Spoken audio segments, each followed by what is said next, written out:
Hello students, welcome to JEE classes merit परिवार। मेरा नाम है मोनिका पाल और आज मैं बेहद ही दमदार और बहुत इंपॉर्टेंट क्लास लेकर आई हूं जो कि है पावर इलेक्ट्रॉनिक्स की शंखनाद महा मैराथन। जी हाँ, ये क्लास बहुत ज्यादा दमदार और इम्पोर्टेंट इसलिए है क्योंकि आज की क्लास में पूरा का पूरा सिलेबस हम आपको एक ही बार में कराएंगे। यानी आज की क्लास में पावर इलेक्ट्रॉनिक्स के सारे इंपॉर्टेंट टॉपिक जो कि एग्जामिनेशन के पॉइंट ऑफ व्यू से बेहद ही जरूरी है आपको बताए जाएंगे कि एग्जामिनेशन में किस तरीके से क्वेश्चन आएगा। साथ ही साथ पूरा का पूरा सिलेबस आपको करा दिया जाएगा। यानी आज पूरी 6 यूनिट्स हम एक बार में खत्म करने वाले हैं। तो ताबड़तोड़ क्लास को स्टार्ट करेंगे। लास्ट तक एनर्जी को मेंटेन रखना है।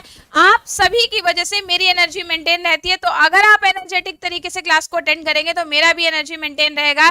तो फटाफट से सभी स्टूडेंट्स पहले अपने सभी क्लासमेट्स को, अपने बैचमेट को, आपके कॉलेज में या आपके आसपास के जितने भी स्टूडेंट्स हैं सबको फटाफट से आज की क्लास शेयर कर दे ताकि वो बच्चे भी आज की क्लास का फायदा उठा सके। आज की जो क्लास है इसमें जिन बच्चों ने रेगुलर क्लास लिया उनकी रिवीजन बहुत ज्यादा स्ट्रांगली हो जाने वाली है, क्योंकि काफी सारे स्टूडेंट्स हमारे बिहार के ऐसे थे जो रेगुलर क्लास हमारे साथ अटेंड कर रहे थे और उन्होंने एप्लीकेशन से भी हमारे क्लास को रेगुलरली देखा है। तो उन सभी स्टूडेंट्स की आज स्ट्रांगली हम रिवाइज कराएंगे हर एक टॉपिक को। साथ ही साथ ऐसे जो बच्चे हैं जो अभी तक रेगुलर क्लास नहीं अटेंड कर पाए किसी भी रीजन से, उन सभी को आज इतना कंटेंट तो मिलने वाला है कि आज की क्लास लेने के बाद वो एग्जामिनेशन में बहुत अच्छे मार्क्स स्कोर कर सकते हैं। तो आज की क्लास को बहुत ध्यान से देखना है। इससे पहले सभी स्टूडेंट्स आज की क्लास को फटाफट से शेयर करें ताकि मैक्सिमम नंबर ऑफ स्टूडेंट्स हमारे साथ जुड़ जाएं। देखिए, जेई क्लासेस मेरिट परिवार की टीम हमेशा तत्पर रहती है कि किस तरीके से बिहार के स्टूडेंट्स के लिए कुछ खास और कुछ स्पेशल किया जाए। आप लोगों के लिए हमेशा मैं कहती हूँ कि बिहार स्टूडेंट्स के लिए हमारे दिल में हमेशा एक स्पेशल कॉर्नर रहता है और आप लोगों से उतना अप्रिसिएशन, उतना प्यार हमें मिलता भी है। लेकिन महा मैराथन जो आपके लिए स्टार्ट की गई है, स्पेशल कंसर्न के साथ स्टार्ट की गई है कि हमारा बिहार का कोई भी स्टूडेंट ऐसा ना रह जाए जो कि एग्जामिनेशन में अच्छे मार्क्स स्कोर ना कर पाए। तो आप सभी बच्चों के लिए हम स्पेशली लेकर आए हैं शंखनाद महा मैराथन, जिसका शेड्यूल आपको टेलीग्राम चैनल पर भेजा जा चुका है। जितने भी बच्चे ऐसे हैं जिनको जानकारी नहीं है अभी तक महा मैराथन के शेड्यूल की, वो फटाफट से हमारे टेलीग्राम चैनल पर जुड़ जाएं। टेलीग्राम चैनल पर आपको सारी इंफॉर्मेशन भेजी जाएगी कि कौन से सब्जेक्ट की क्लास किस टाइम चलाई जाएगी। सारी क्लासेस यूट्यूब पर लाइव होगी, तो आप हमारे यूट्यूब चैनल को भी सब्सक्राइब कर लें। साथ साथ बेल आइकन जो है, नोटिफिकेशन आइकन, उसको भी प्रेस कर दें, क्योंकि कई बार क्या होता है आप अगर भूल भी गए, ह्यूमन नेचर है हम भूल जाते हैं, अगर आप क्लास की टाइमिंग भूल गए तो नोटिफिकेशन आइकन जो है उससे फायदा ये होता है कि जैसे ही लाइव क्लास स्टार्ट होगी आपको तुरंत ही नोटिफिकेशन मिल जाएगा और आप शॉर्ट नोटिस पर भी क्लास को ज्वाइन कर सकते हैं। तो हमारा जो चैनल है उसको सब्सक्राइब कर लें, बेल आइकन को, नोटिफिकेशन आइकन को आप जरूर प्रेस कर दें। इसके अलावा टेलीग्राम चैनल का आप हिस्सा जरूर बन जाएं ताकि आपको पता चल सके कि आपकी ब्रांच की किस सब्जेक्ट की क्लास किस टाइम पर चलने वाली है। तो टेलीग्राम चैनल का नेम आप सभी जानते हैं, जेईसी पॉलिटेक्निक सेमेस्टर क्लासेस। इसका हिस्सा आप जरूर बने। सारी लेटेस्ट इन्फॉर्मेशन, सारे क्लासेस के लिंक और इंपॉर्टेंट क्वेश्चन और सारी पीडीएफ भी आपको यहाँ पर मिलेगी। इसके अलावा एमसीक्यूज के लिए बहुत सारे बच्चे हमसे लगातार पूछते रहते हैं, तो एमसीक्यूज क्वेश्चन जो है वो आपको एप्लीकेशन पर मिल जाएंगे।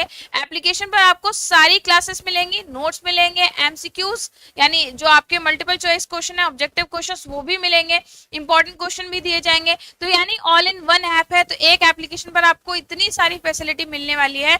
तो आप अगर अभी तक हमारे ऐप को डाउनलोड नहीं कर पाए हैं तो आज ही एप्लीकेशन को डाउनलोड कर लें ताकि सारे जो बेनिफिट है वो आप एक ही बार में, एक ही झटके पर अवेल कर पाए। तो देख लेते हैं कौन कौन स्टूडेंट्स हमारे साथ जुड़ चुके हैं। हमारे साथ जुड़ गए हैं अनिक गंगवार, चंपारण टेक्निकल एजुकेशन हमारे साथ जुड़ चुके हैं। आदित्य आनंद हमारे साथ जुड़ चुके हैं। आदित्य का गुड मॉर्निंग आया है जी। आदित्य जी गुड मॉर्निंग, वैसे गुड आफ्टरनून हो चुका है। आदित्य आनंद कह रहे हैं ma'am SBT Bihar 4th same electronics का भी शंखनाद महा मैराथन कीजिए। आदित्य जी अभी इलेक्ट्रिकल ब्रांच का कराया जा रहा है और साथ ही साथ मैकेनिकल के जो बच्चे अगर इस टाइम जुड़े हो गलती से, तो मैकेनिकल की भी महा मैराथन क्लास स्टार्ट हो चुकी है। इलेक्ट्रॉनिक्स का हमने नहीं स्टार्ट किया था तो शंखनाद महा मैराथन भी अवेलेबल नहीं हो पाएगी, क्योंकि ऑलरेडी बहुत सारा काम है, बहुत सारा प्रेशर है, बहुत सारी जिम्मेदारी हैं। तो कोशिश करेंगे नेक्स्ट सेमेस्टर में हम स्टार्ट करें, ठीक है। गौरव कुमार हमारे साथ जुड़ चुके हैं। गौरव कुमार का गुड आफ्टरनून आया। नीतीश हमारे साथ जुड़ चुके हैं। प्रभात एंटरटेनमेंट हमारे साथ जुड़ चुके हैं। शंभावी झा हमारे साथ जुड़ चुके हैं। प्रभात एंटरटेनमेंट जुड़ चुके हैं जी। गोविंद सरोज हमारे साथ जुड़ चुके हैं। भाई फटाफट से आप सभी को शेयर करो। गोविंद सरोज कह रहे हैं इलेक्ट्रिकल जी, इलेक्ट्रिकल इंजीनियरिंग का सब्जेक्ट है पावर इलेक्ट्रॉनिक्स, थर्ड सेमेस्टर का। मोनू शुक्ला आ चुके हैं। प्रभात, गोविंद, मोनू, आप फटाफट से अपनी सभी स्टूडेंट्स को, नीतीश आप भी अपने सभी क्लासमेट्स को आज की क्लास शेयर करो, ताकि कोई भी इलेक्ट्रिकल इंजीनियरिंग का बच्चा ऐसा ना रह पाए जो कि पावर इलेक्ट्रॉनिक्स में पीछे रह जाए। पावर इलेक्ट्रॉनिक्स सब्जेक्ट एक ऐसा सब्जेक्ट है, जब मैंने पढ़ाया था तब भी आपको कहा था कि बहुत मजेदार सब्जेक्ट है, प्लस पावर इलेक्ट्रॉनिक्स जो है बहुत गेनिंग सब्जेक्ट है, इसमें आप बहुत इजीली आराम से नंबर पा सकते हैं। तो पावर इलेक्ट्रॉनिक्स में अगर आप थोड़ा सा ध्यान देते हैं, थोड़ा सा फोकस अपना बनाए रखते हैं, थोड़ा सा एफर्ट करते हैं, तो ये सब्जेक्ट आपको बहुत अच्छे नंबर देकर जाएगा। तो पावर इलेक्ट्रॉनिक्स का जो सब्जेक्ट है ये आपकी परसेंटेज को बूस्ट करने का काम कर सकता है। तो पावर इलेक्ट्रॉनिक्स में इतना आज आपको करा देंगे कि अब आप कॉन्फिडेंट हो जाओगे कि एटलीस्ट पावर इलेक्ट्रॉनिक्स में मेरी बैक नहीं आएगी। दूसरी बात कि पावर इलेक्ट्रॉनिक्स में मैं बहुत अच्छे नंबर लेकर पास हो जाऊंगा या हो जाऊंगी। ठीक है, तो इतना कॉन्फिडेंस तो आज आपको मिल जाने वाला है। तो फटाफट से सभी को क्लास शेयर करते रहे। मोनू सिंह यादव हमारे साथ जुड़ चुके हैं, राजन चौहान हमारे साथ जुड़ चुके हैं। जी मोनू सिंह पूछ रहे हैं सिविल इंजीनियरिंग की क्लास कब होगी। सिविल इंजीनियरिंग की बेटा क्लास नहीं होगी। जो भी क्लासेस है मैकेनिकल इलेक्ट्रिकल की है उसका शेड्यूल सारा टेलीग्राम चैनल पर भेजा जा चुका है, तो वहां पर चेक कर सकते हैं। ठीक है, तो चलिए बिना देरी करे हुए क्लास को स्टार्ट करते हैं। अच्छा प्रभात कह रहे हैं I am new student. Welcome Prabhat, अगर आप नए हैं, पहली बार हमारी क्लास स्टार्ट कर रहे हैं, पहली बार आप क्लास देख रहे हैं, तो वेलकम टू जेई क्लासेस, आपका बहुत बहुत स्वागत है। आई होप आपका एक्सपीरियंस बहुत अच्छा रहे प्रभात हमारे साथ, और आप आज इतना सारा कंटेंट पढ़ के जाएं कि एग्जामिनेशन में बिल्कुल हल्ला मचा दें, आप बहुत बढ़िया स्कोर करके आए। ठीक है, तो प्रभात अपने सभी क्लासमेट्स को ज्यादा से ज्यादा शेयर कर दो आज की क्लास का लिंक, ताकि वो बच्चे भी हमारे साथ जुड़ जाए। तो हम स्टार्ट करेंगे अपना यूनिट 1 के साथ। यूनिट 1 जो होती है किसी भी सब्जेक्ट की बहुत ही इंपॉर्टेंट यूनिट होती है, क्योंकि यूनिट 1 से ही आपको क्वेश्चन बिल्कुल लिखे हुए मिलेंगे। यानी जैसे ही आप क्वेश्चन पेपर ओपन करते हैं तो फर्स्ट यूनिट जो है वो तय करती है कि आपका पेपर कैसा जाएगा। क्योंकि साइकोलॉजी ये कहती है कि जब आप क्वेश्चन पेपर को रीड करते हैं, सबसे पहले आप क्वेश्चन पेपर में यही देखते हैं कि आपको क्या क्या आता है और क्या क्या नहीं आता है। आप क्वेश्चन को एक बार रीड करते हैं कि क्या क्या चीजें दी गई, इनमें से अच्छा मुझे ये भी आता है, ये भी आता है, ये भी आता है, या मुझे ये आता है, ये नहीं आता, ये भी नहीं आता, ये भी नहीं आता। दो तरह की पॉसिबिलिटी हो सकती है। तो जब हम यूनिट 1 की बात करते हैं, यूनिट 1 जो है वो आपकी साइकोलॉजी को बहुत ज्यादा अफेक्ट करती है। यूनिट 1 से बहुत सारे क्वेश्चन आपको एग्जामिनेशन में मिलते हैं। तो आप जब क्वेश्चन को जैसे ही रीड करते हो, अच्छा पहला क्वेश्चन आता है, दूसरा भी आता है, तीसरा भी आता है, अगर आपको बहुत अच्छे से शुरू के क्वेश्चन आते हैं तो अब आपका कॉन्फिडेंस बिल्डअप होने लगता है, और आपकी साइकोलॉजी कहती है कि अब हो जाएगा, अब मजे आ जाएंगे मतलब। और कई बार क्या होता है, आपने पहला क्वेश्चन पढ़ा वो भी नहीं आता, दूसरा भी नहीं आता, तीसरा भी नहीं आता, चौथा भी नहीं आता, हो गया बेड़ा पार, मतलब अब कुछ नहीं होने वाला, अब तो समझो गई भैंस पानी में, अब तो मतलब कॉन्फिडेंस आपका लूज होने लगता है। तो यूनिट 1 जो है वो बहुत स्ट्रॉन्गेस्ट वे में आपकी तैयार होनी चाहिए, चाहे कोई भी सब्जेक्ट हो। अब अगर हम बात करते हैं अपने इस सब्जेक्ट की, तो उसमें देख लेते हैं यूनिट 1 हमारी क्या है। तो स्टार्ट करते हैं यूनिट 1 के साथ। यूनिट 1 जो है हमारी वह है पावर इलेक्ट्रॉनिक्स डिवाइस। क्या? Power electronics device. यानी इसमें हम पावर इलेक्ट्रॉनिक्स में यूज होने वाली डिफरेंट डिवाइसेस के बारे में पढ़ेंगे। पावर इलेक्ट्रॉनिक्स डिवाइसेस बिल्कुल सिलेबस में पॉइंट टू पॉइंट बात करेंगे। ठीक है, पावर इलेक्ट्रॉनिक्स डिवाइसेस में हमारे आते हैं power transistor,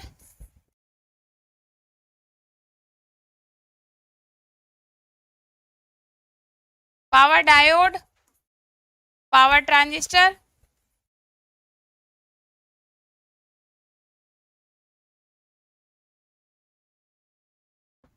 FPT, MOSFET and IGBT. ठीक है,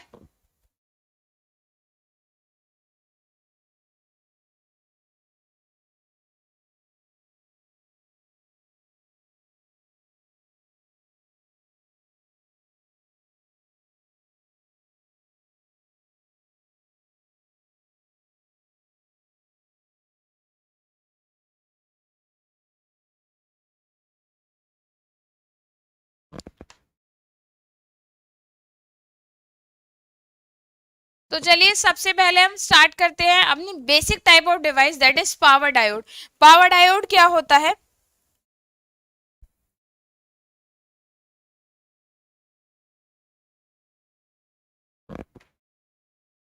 देखिए, पावर डायोड का सिंपल सा एक डायग्राम यहाँ पर दिखाया गया है। पावर डायोड जो होता है सामान्य डायोड के जैसे ही होता है, यानी अगर हम इसके सिंबल की बात करें या इसकी कंस्ट्रक्शन की बात करें या इसकी वर्किंग की बात करें तो बहुत हद तक हमारा पावर डायोड सामान्य सिग्नल डायोड के जैसा ही होता है। तो ये एनोड कैथोड, ठीक है, ये बेसिक सा बिल्कुल आपको बता रहे हैं। इसकी पीआईएन स्ट्रक्चर होती है, यानी नॉर्मल जो डायोड होता है वो पीएन जंक्शन डायोड होता है।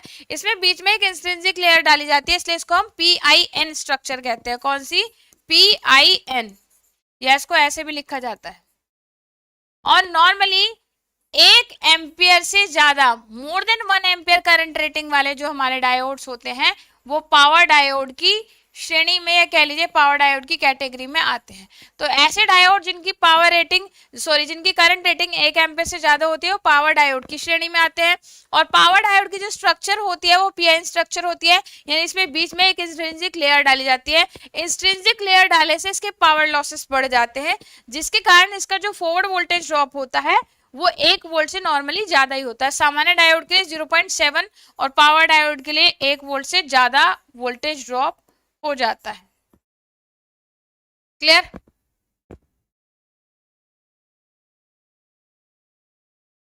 तो ये हमारा सामान्य पीएन जंक्शन डायोड हो गया।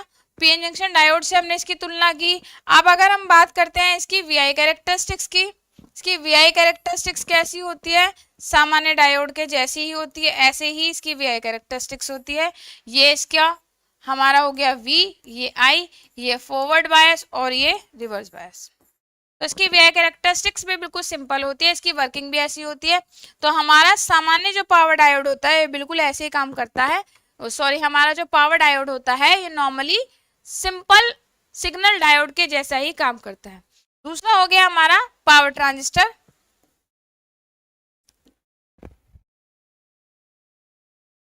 पावर ट्रांजिस्टर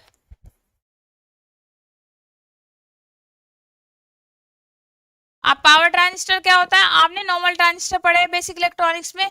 ट्रांजिस्टर क्या होता है आपको पता है? 3 टर्मिनल वाली डिवाइस होती है। यानी जब normally if we talk about the transistor then we can categorise the transistor into 2 categories, that is BJT and FET. तो आप जानते हैं जब हम सामान्य ट्रांजिस्टर की बात करते हैं तो ट्रांजिस्टर 2 प्रकार का होता है, तो बीजेटी या एफईटी। ये हमने कंस्ट्रक्शन, वर्किंग, बहुत सारे बिहाफ पर इनको डिवाइड किया। ट्रांजिस्टर की जब बात करते हैं तो मैंने बताया था ट्रांजिस्टर जो शब्द बना है ये बना है हमारा ट्रांसफर प्लस रजिस्टर से, ट्रांसफर प्लस रजिस्टर से।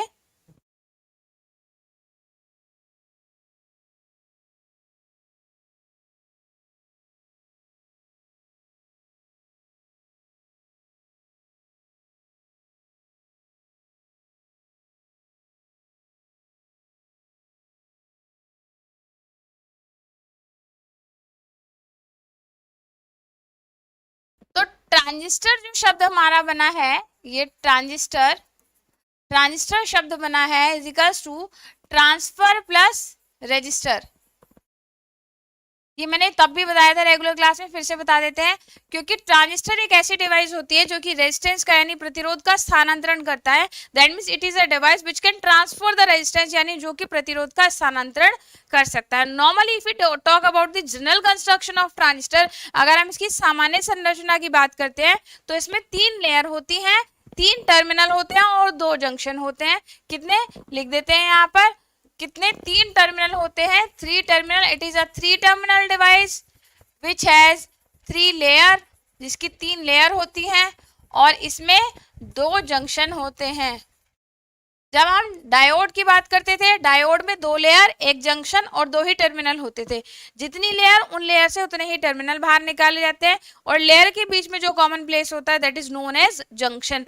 तो यहाँ 3 लेयर हो गई तो 3 ही क्या निकाले जाएंगे? टर्मिनल। और 3 लेयर के बीच में जो कॉमन प्लेस होगा वो कितने हो जाएंगे? हमारे 2 जंक्शन हो जाएंगे। अब जब हम ट्रांजिस्टर के कैटेगराइजेशन की बात करते हैं यानी इसके क्लासिफिकेशन की, तो ट्रांजिस्टर के क्लासिफिकेशन को हम ऐसे कर सकते हैं।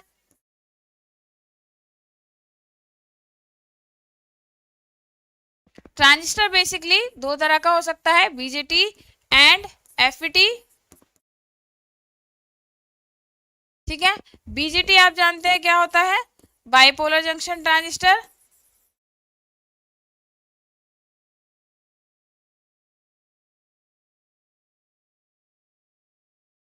और एफईटी हमारा होता है फील्ड इफेक्ट ट्रांजिस्टर। बच्चों इस सारी जो क्लास की पीडीएफ है ये आपको आफ्टर द क्लास टेलीग्राम पर मिल जाएगी, तो आप टेलीग्राम चैनल पर जरूर जुड़ जाए। मैंने पहले भी कहा क्योंकि शेड्यूल आपको वहीं पर मिलेगा, और जितनी भी ये शंखनाद महामैराथन की क्लासेस हो रही है इनका भी पीडीएफ आपको टेलीग्राम चैनल पर ही मिलेगा, क्योंकि टॉपिक को समझना इंपॉर्टेंट नहीं है उतना नहीं, लेकिन उसका रिवीजन बहुत ज्यादा इंपॉर्टेंट है। आप प्रैक्टिसिंग कितने करते हो वो बहुत इंपॉर्टेंट है। आपको टॉपिक समझ में आ गया, लेकिन अगर आपने रिवाइज नहीं किया तो आप कॉपी में ठीक से नहीं लिख पाएंगे। तो आपकी क्लासेस के बाद आप रिवीजन अच्छे से कर सके, तो रिवीजन के लिए पूरी जो पीडीएफ है आपको भेजी जाएगी टेलीग्राम चैनल पर। तो जो हमारे ट्रांजिस्टर होते हैं, ट्रांजिस्टर की भी अगर हम बात करते हैं तो ट्रांजिस्टर की करंट कैरिंग कैपेसिटी, या कह लीजिए इनकी करंट रेटिंग और इनकी वोल्टेज रेटिंग, या कुल मिला के कह लीजिए आप इनकी पावर रेटिंग क्या होती है, बहुत ही हाई होती है। तो जब हम बात करते हैं पावर इलेक्ट्रॉनिक्स में पावर ट्रांजिस्टर की, तो इनके लिए इनकी रेटिंग बहुत इंपॉर्टेंट है, बिकॉज पावर इलेक्ट्रॉनिक्स का नाम आ गया तो पावर इलेक्ट्रॉनिक्स में वो सारे कंपोनेंट्स आएंगे जिनकी करंट रेटिंग वोल्टेज रेटिंग बहुत ज्यादा हाई हो। दैट मीन्स कुल मिला के उनकी पावर रेटिंग कैसी होनी चाहिए, हाई। और पावर रेटिंग हाई होने का अर्थ है, पावर रेटिंग हाई होने का मतलब ये होता है कि वो हाई वैल्यू ऑफ करंट को इजिली क्या कर सके, कैरी कर सके। तो इसीलिए जब हमने बताया, तो जब हम बात करते हैं पावर डायोड की, तो पावर डायोड की करंट कैरिंग कैपेसिटी जो है मोर देन 1 एम्पियर होती है। Similarly in the case of power transistor या शक्ति ट्रांजिस्टर हमारे ऐसे ट्रांजिस्टर होते हैं जिनकी करंट रेटिंग होती है, या कुल मिला के कह लीजिए पावर रेटिंग जो होती है सामान्य ट्रांजिस्टर के मुकाबले बहुत ज्यादा हाई होती है। तो यहाँ जो हम जितने भी ट्रांजिस्टर की बात करें ये पावर ट्रांजिस्टर हैं, और इनमें चूंकि हम क्या चाहते हैं कि हाई करंट कैरिंग कैपेसिटी हो, यानी इनमें उच्च मान की धारा भी आसानी से प्रवाहित हो जाए। और आप जानते हैं जहाँ करंट की वैल्यू ज्यादा होगी वहां आई स्क्वायर आर लॉसेस भी क्या होंगे, ज्यादा। दैट मीन्स क्या, पावर लॉसेस। तो जब हम पावर ट्रांजिस्टर की बात करते हैं तो सामान्य ट्रांजिस्टर के मुकाबले इनमें पावर लॉसेस क्या होते हैं, हाई। क्यों हाई होते हैं, क्योंकि इनमें हाई वैल्यू की करंट फ्लो होती है। तो इन पावर लॉसेस को मिनिमाइज करने के लिए, अपनी डिवाइस को कूल बनाए रखने के लिए, इसकी कंस्ट्रक्शन में हमें थोड़े से फेरबदल करने पड़ते हैं। तो जब हम पावर ट्रांजिस्टर की बात करते हैं तो पावर ट्रांजिस्टर की कंस्ट्रक्शन सामान्य ट्रांजिस्टर की कंस्ट्रक्शन से थोड़ी सी अलग होती है, ताकि ये डिवाइस ऐसी हो कि इसमें पावर लॉसेस कम से कम हो, हाई हीट को भी ये इजीली डेसिपेट कर सके, वोल्टेज ड्रॉप इसका कम से कम हो, ऑपरेशनल स्पीड इसकी हाई हो। इसलिए हम इसकी कंस्ट्रक्शन में थोड़ा सा बदलाव करते हैं। जब हम क्लासिफिकेशन की बात करते हैं तो क्लासिफिकेशन में पावर ट्रांजिस्टर को मैंने बताया हम दो तरह से क्लासिफाई कर सकते हैं। कैसे, BJT and FET. So basically power transistor are of two type, that is BJT यानी बाइपोलर जंक्शन ट्रांजिस्टर, और आपको बताया था BJT is a current controlled device, या इसे कह सकते हैं it is a current controlled current source, where आज FET यानी फील्ड इफेक्ट ट्रांजिस्टर हमारे होते हैं वोल्टेज कंट्रोल डिवाइस, या इनको वोल्टेज कंट्रोल्ड करंट सोर्स भी कहते हैं। यहाँ पे लिख देती हूँ VC यानी voltage current control current source VCCS, और इनको कहते हैं करंट कंट्रोल्ड करंट सोर्स। ठीक, तो यहाँ पे मैंने लिख दिया, आपको याद रहेगा। ठीक है, आप बीजेटी की बात करते हैं तो on the basis of construction BJT हमारा दो तरह का हो सकता है। बीजेटी की जब हम कंस्ट्रक्शन की बात करते हैं तो बीजेटी की कंस्ट्रक्शन में 3 लेयर होती है, कुछ इस तरीके से।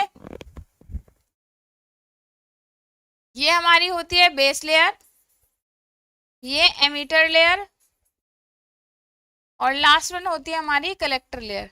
तो जब हम बीजेटी की जनरल कंस्ट्रक्शन की बात करते हैं तो 3 लेयर होती है।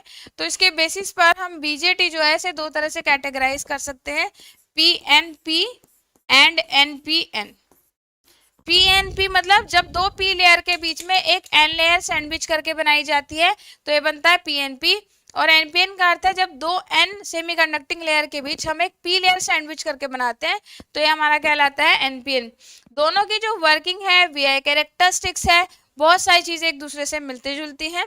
बस अंतर इनकी कंस्ट्रक्शन में है कि इनमें दो पी लेयर के बीच में एन लेयर होती है और इसमें दो एन लेयर के बीच में एक पी लेयर होती है, जिसकी वजह से दोनों में जो करंट की डायरेक्शन होती है एक दूसरे से ठीक अपोजिट होती है। That means the flow of current in P N P is directly opposite to the flow in current in NPN transistor. और अगर हम बात करते हैं इनकी सिंबल की, तो इनके सिंबल भी दोनों के थोड़े से अलग होते हैं। इनमें एरो जो होता है आपको बताया गया था, इस तरीके से सिंबल इनका बनाया जाता है। ये बेस लेयर, ये कलेक्टर लेयर और ये एमिटर लेयर। यहाँ भी ऐसे ही बनेगा, बेस लेयर, कलेक्टर लेयर और ये एमिटर लेयर। आप पीएनपी में हम क्या निकालते हैं, एरो की दिशा ऐसे दिखाते हैं और इसमें एरो की दिशा ऐसे दिखाते हैं। तो जब हम इनके सिंबल की बात करते हैं तो सिंबल भी आप देख रहे हैं ऑलमोस्ट मिलते जुलते से हैं, बस थोड़ा सा अंतर क्या है इनमें, थोड़ा सा अंतर ये दिखाया गया है कि इनमें जो करंट की डायरेक्शन है दोनों में एक दूसरे के ठीक अपोजिट होती है। आगे जब हम बात करते हैं एफईटी की, तो एफईटी हमारा दो तरह का हो सकता है। कौन सा? JFET and MOSFET. जैसे जैसे टेक्नोलॉजिकल डेवलपमेंट होता गया वैसे वैसे बीजेटी का यूज कम होता गया, क्योंकि बीजेटी का जो इनपुट रेजिस्टेंस होता है वो बहुत ज्यादा कैसा होता है, कम होता है हमारे नॉर्मल एफईटी और नॉर्मल जो जेफेट और मोसफेट है उनकी तुलना में। अगर हम बात करते हैं ट्रांजिस्टर की, तो ट्रांजिस्टर का इनपुट रेजिस्टेंस बहुत हाई होना चाहिए और आउटपुट रेजिस्टेंस कैसा होना चाहिए, यहाँ पे लिख देते हैं, आर इन कैसा होना चाहिए, हाई होना चाहिए, और आर आउट कैसा होना चाहिए, कम होना चाहिए फॉर अ ट्रांजिस्टर, किसी एक ट्रांजिस्टर के लिए। लेकिन जब हम बात करते हैं बीजेटी की, तो बीजेटी का जो इनपुट रेजिस्टेंस होता है वो बहुत ज्यादा हाई नहीं होता। तो इसके कारण बहुत सारे ड्रॉबैक हो जाते हैं, वोल्टेज ड्रॉप का, पावर लॉस का, ऑपरेशनल स्पीड का।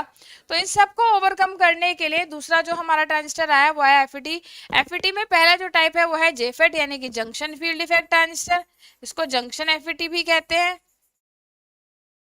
और फिर दूसरा हमारा जो आया वो आया मोसफेट यानी कि metal oxide semiconductor FET, short में लिख दिया है मैंने, ठीक है। इसको भी कंस्ट्रक्शन के बेसिस पे देखते हैं तो ये दो तरह का हो सकता है। कौन सा? P channel and N channel. जितने भी हमारे एफईटी होते हैं, एफईटी के भी तीन टर्मिनल होते हैं। कौन से? Drain, source and gate. जैसे कि बीजेटी में होते हैं तीन टर्मिनल, एमिटर, बेस और कलेक्टर। सिमिलरली इसमें होता है ड्रेन, सोर्स एंड गेट। तो इसमें भी तीन टर्मिनल होते हैं। वो तीन टर्मिनल काफी हद तक ऐसे काम करते हैं जैसे बीजेटी में हमारे एमिटर, बेस और कलेक्टर काम करते हैं। अब इसमें जो करंट का फ्लो होता है वो होता है हमारा सोर्स टू ड्रेन। जितने भी हमारे एफईटी होते हैं, चाहे जेफेट हो, मोसफेट हो, इसमें करंट का जो फ्लो होता है हमेशा कैसे होता है? Source to drain, source to drain. तो करंट जो फ्लो होगी कैसे होगी? सोर्स से ड्रेन की तरफ। तो सोर्स से ड्रेन के बीच जो करंट फ्लो होती है उसके बीच जो माध्यम होता है, मीडियम, उसे हम चैनल कहते हैं। तो अगर चैनल पी टाइप है तो पी चैनल और चैनल एन टाइप है तो एन चैनल। मॉसफेट की बात करते हैं, मॉसफेट हमारा दो मोड में काम कर सकता है। कौन सा? एनहांसमेंट मोड और दूसरा है डिप्लीशन टाइप, डिप्लीशन मोड। तो एनहांसमेंट मोड में अगर काम करता है तो हम इस मॉसफेट को कहते हैं एनहांसमेंट टाइप। डिप्लीशन मोड में काम करता है तो हम इसे कहते हैं डिप्लीशन टाइप। इसमें भी फर्दर हमारा दो प्रकार का हो सकता है। अब ये डिप्लीशन और एनहांसमेंट से क्या अर्थ है ये भी आप समझ लीजिए।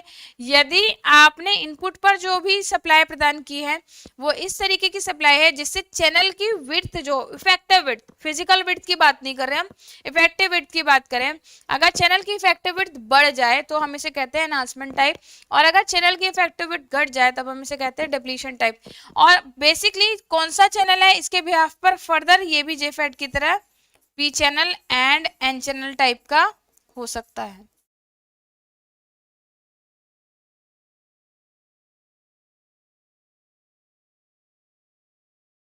ठीक है, तो ये इसका क्लासिफिकेशन है।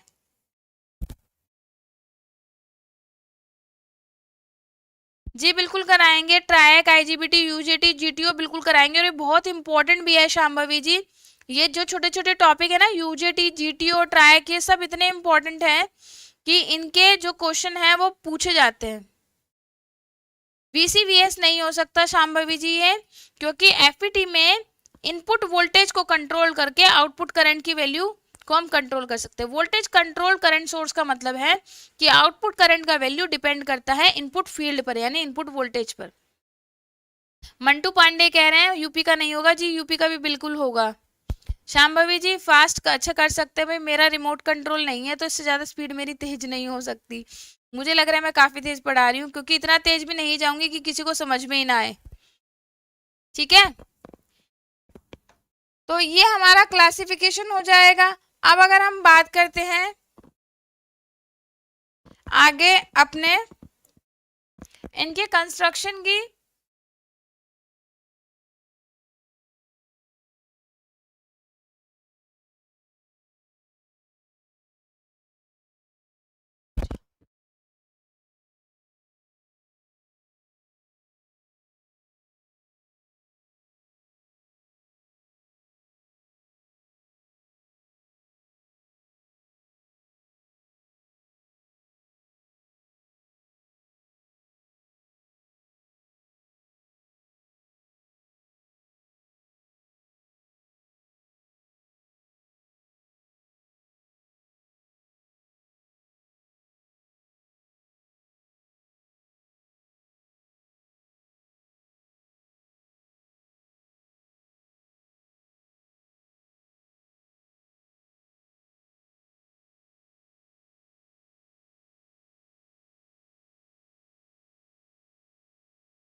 यहाँ पर हम देख पा रहे हैं कि मॉसफेट का सिंबल दिखाया गया है और साथ ही साथ आपको क्रॉस सेक्शनल व्यू एक पावर मॉसफेट का भी दिखाया गया है।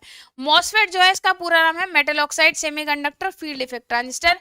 मेटल ऑक्साइड सेमीकंडक्टर से मतलब है कि ऐसा FET जिसके ऊपर हम ऑक्साइड की, मेटल ऑक्साइड की एक लेयर बिछाते हैं, जो कि जनरली SiO2 लेयर होती है, सिलिकॉन डाइऑक्साइड की लेयर होती है, ये ऊपर बिछाई जाती है। इसका गेट टर्मिनल जो होता है इंसुलेटेड होता है, तो ऑफनली मॉसफेट को इंसुलेटेड गेट FET भी कहते हैं। ठीक है, ये IGBT नहीं है, इसमें कंफ्यूज नहीं होना।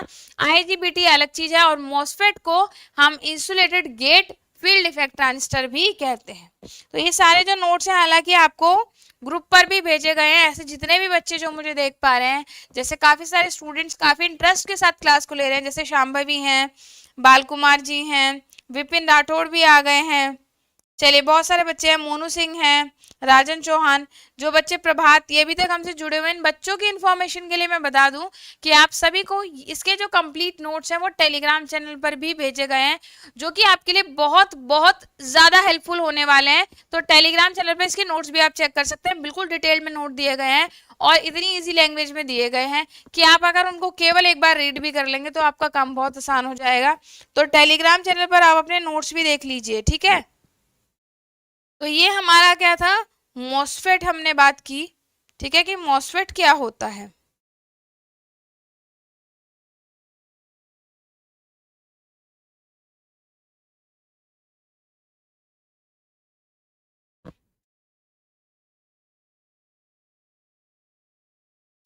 अब बात कर लेते हैं IGBT क्या होता है हमारा। ठीक है, IGBT जो है इसका पूरा नाम है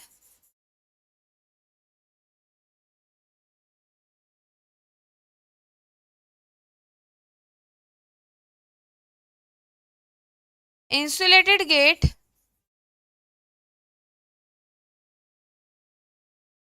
बाइपोलर ट्रांजिस्टर। ये इंपॉर्टेंट है, ये टॉपिक आपको इस पे शॉर्ट नोट पूछा जा सकता है IGBT पर, तो इसको अच्छे से पढ़ ले। IGBT क्या होता है, IGBT नाम से पता चल रहा है, इसका पूरा नाम है इंसुलेटेड गेट बाइपोलर ट्रांजिस्टर, यानी इसके नाम में ही दोनों शब्द आ रहे हैं। मैंने बताया था मॉसफेट को हम इंसुलेटेड गेट FET भी कहते हैं। ठीक है, और BJT को तो आप जानते हैं, BJT का पूरा नाम क्या है, बाइपोलर ट्रांजिस्टर। तो ये जो है हमारे दोनों शब्द इसमें आ रहे हैं, यानी आप देख रहे हैं इंसुलेटेड गेट भी आया और बाइपोलर शब्द भी आया, यानी इसमें FET प्लस बीजेटी दोनों के ही मिले जुले गुण होते हैं। तो जो हमारा आईजीबीटी होता है इसमें दोनों की प्रॉपर्टीज होती है, बीजेटी की भी और मॉसफेट की भी। क्योंकि हमने देखा मॉसफेट जो है, मॉसफेट यानी एफईटी जो हमारा है, मॉसफेट जो है इसकी क्या है, इसका इनपुट रेजिस्टेंस बहुत ज्यादा हाई होता है। ठीक है, ये इसकी अच्छी प्रॉपर्टी है। अगर हम बीजेटी की बात करते हैं तो बीजेटी में क्या होता है, लॉसेस कम होते हैं।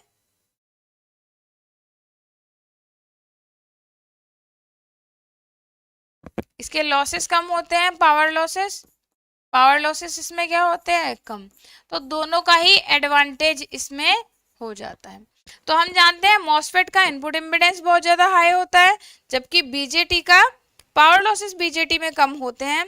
तो इन दोनों गुण का जो मिला जुला मिक्सचर है वो हमारा कहलाता है आईजीबीटी। तो आईजीबीटी की अगर बात करें, ये मॉसफेट की तुलना में बहुत ज्यादा इफेक्टिव होते हैं। तो इसलिए बहुत सारे वैरायटी ऑफ एप्लीकेशन में हम क्या करते हैं, आईजीबीटी का यूज करते हैं। ठीक है,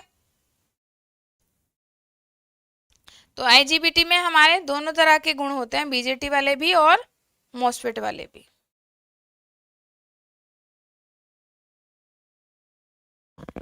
क्लियर, चलिए आगे बढ़ लेते हैं अपनी नेक्स्ट यूनिट की तरफ, यूनिट नंबर 2।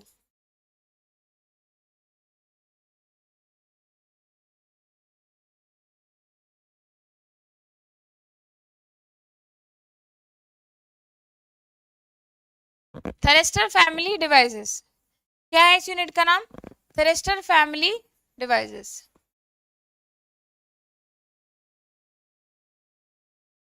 तो थेरेस्टर फैमिली हमारी कौन सी होती है, आपको पहले तो यही पता होना चाहिए। थेरेस्टर फैमिली स्पेशली पावर इलेक्ट्रॉनिक्स से रिलेटेड हमारी फैमिली है। थेरेस्टर फैमिली में हमारे सारे वो कंपोनेंट होते हैं जिनका यूज पावर इलेक्ट्रॉनिक्स में किया जाता है, इनकी पावर रेटिंग बहुत हाई होती है। और स्पेशली पावर इलेक्ट्रॉनिक्स के फील्ड में जब हम बात करते हैं ड्राइव कंट्रोल की, या हम एक तरह के सप्लाई को दूसरी तरह की सप्लाई में चेंज करने के लिए, जैसे AC to DC conversion, DC to AC conversion, ये सारे जो सर्किट बनाए जाते हैं ये थेरेस्टर फैमिली के कंपोनेंट की मदद से ही बनाए जाते हैं। थेरेस्टर फैमिली में हमारे सारे ऐसे कंपोनेंट होते हैं जिनकी नंबर ऑफ लेयर 3 और मोर देन 3 होती है, उसके टर्मिनल भी 3 और मोर देन 3 होते हैं। तो इसमें पहला ही जो हमारा है एक डिवाइस है वो है एससीआर। एससीआर का पूरा नाम है सिलिकॉन कंट्रोल रेक्टिफायर।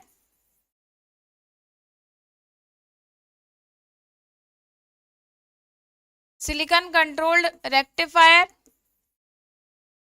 इसको सिलिकॉन कंट्रोल रेक्टिफायर इसलिए कहते हैं because it is constructed on the silicon chip. इसका जो कंस्ट्रक्शन है ये किस पर किया जाता है, सिलिकॉन की चिप पर ही किया जाता है, जिसके कारण इसका साइज बहुत छोटा होता है। Controlled because it has controlling terminal, it has control terminal, इसके पास एक गेट टर्मिनल होता है जिसकी मदद से आप इसकी टर्न ऑन प्रक्रिया को इजीली कंट्रोल कर सकते हैं। रेक्टिफायर, क्योंकि रेक्टिफायर की तरह ये भी एसी को किस में चेंज कर सकता है, डीसी में। तो जो हमारा एससीआर है, एससीआर का पूरा नाम हमारा हो जाएगा सिलिकॉन कंट्रोल्ड रेक्टिफायर। और सिलिकॉन कंट्रोल्ड रेक्टिफायर इसको क्यों कहा, आपको अभी पता चल गया होगा, क्योंकि इसका निर्माण सिलिकॉन की चिप पर किया जाता है। ठीक है, कंट्रोल्ड इसलिए क्योंकि इसमें कंट्रोल टर्मिनल होता है, और रेक्टिफायर क्योंकि एसी को डीसी में चेंज कर सकता है। इसकी कंस्ट्रक्शन की बात कर लेते हैं कि इसकी कंस्ट्रक्शन कैसी होती है। इसकी कंस्ट्रक्शन यहाँ पे बना देते हैं। ये हमारी एक ऐसी डिवाइस है जिसमें 4 ऑल्टरनेट पीएन लेयर होती है। तो पीएन ऐसे इसमें लेयर होती हैं। इसकी जो ये वाली लेयर होती हैं ये लाइटली डोप्ड होती हैं, और इनर लेयर जो होती हैं ये हैवीली डोप्ड होती हैं।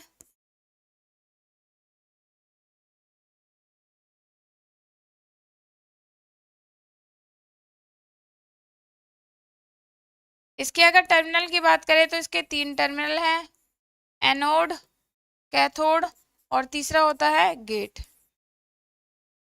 सो it is the constructional view या कंस्ट्रक्शन ऑफ एससीआर। तो इसमें क्या 4 लेयर पीएन है सिलिकॉन की चिप पर, हमने 4 लेयर बनाई ऑल्टरनेट, पहले पी फिर एन फिर पी फिर एन, और इनका डोपिंग लेवल जो है सभी का अलग अलग है। आउटर लेयर जो हमारी हेविली डोपिड और अंदर वाली जो होती है लाइटली डोपिड होती है। इसके 3 जंक्शन आप देख रहे हैं, एक जंक्शन इन दोनों लेयर के बीच बनेगा, एक इनके और एक इनके बीच बनेगा। तो इस तरीके से हमारे 3 जंक्शन J1 J2 J3 होते हैं। सिंबल की बात करते हैं तो इसका सिंबल कुछ हद तक डायोड जैसा होता है, ऐसा, ये एनोड ये कैथोड, क्योंकि इसमें जो एक्स्ट्रा टर्मिनल है वो हमारा गेट, और इसको ऐसे दिखाते हैं। So this is the symbol of SCR।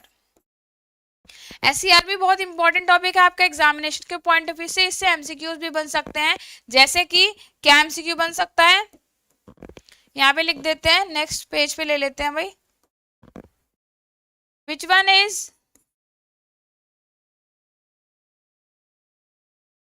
Is not a terminal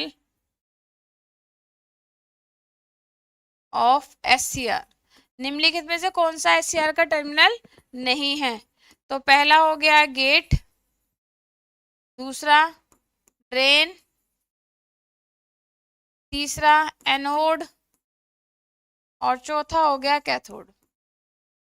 तो इनमें से कह रहा है कौन सा टर्मिनल नहीं है। तो अभी बताया 3 टर्मिनल कौन से हैं, एनोड कैथोड गेट। तो एनोड तो है, कैथोड भी है, गेट भी है, तो कौन सा नहीं है? इसने कहा विच वन इज नॉट, तो कौन सा नहीं है? ड्रेन टर्मिनल इसका टर्मिनल नहीं है। ड्रेन किस में आता है? ड्रेन आता है हमारे FETs में। क्लियर? तो इस तरह के छोटे छोटे MCQs भी हमारे बन जाते हैं, इनका भी ख्याल रखना है आपको। जब हम टॉपिक को डेप्थ में पढ़ते हैं तो इसी से बेस्ड हमारे MCQs भी इसी से निकल कर आते हैं। MCQs अगर आप अच्छे से पढ़ेंगे तो आपके बहुत आसानी से आपको नंबर मिल जाते हैं। चलिए आगे बात कर लेते हैं इसकी कंस्ट्रक्शन, इसके VI कैरेक्टरिस्टिक्स की। तो VI कैरेक्टरिस्टिक्स जो हमारे होते हैं SCR के, वो कुछ ऐसे होते हैं। ये हमारा क्या होता है? फॉरवर्ड ब्लॉकिंग स्टेट, जिसमें SCR में कोई कंडक्शन नहीं होता। ये होता है VBO यानी कि ब्रेक ओवर वोल्टेज।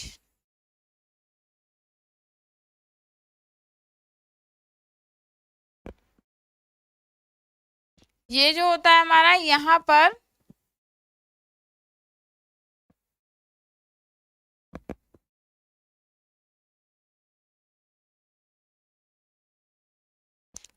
हमारा होता है IH यानी कि होल्डिंग करंट,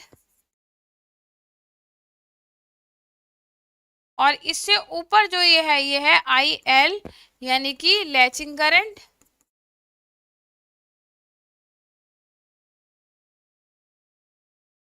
ठीक है, ये जो हमारा रीजन है ये है फॉरवर्ड कंडक्शन मोड।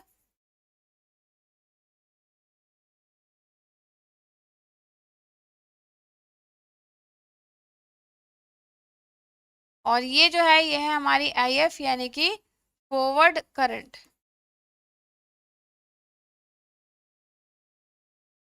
तो ये हो गए हमारी VI कैरेक्टरिस्टिक्स।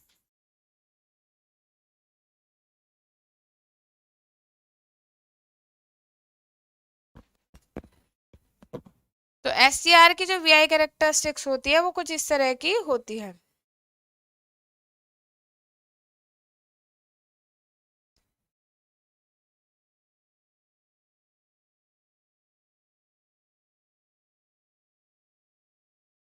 अब बात कर लेते हैं ट्रांजिस्टर की, हमारे SCR की 2 ट्रांजिस्टर एनालॉजी।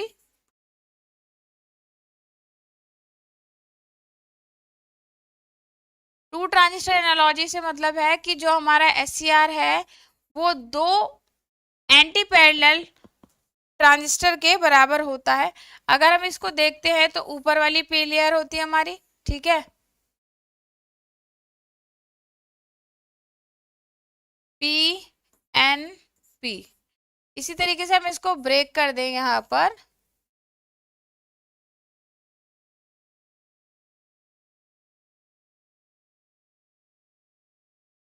तो ये बन जाएगा हमारा एक ट्रांजिस्टर, तो हमारा ये बन गया PNP और दूसरा बन गया ये वाला NPN।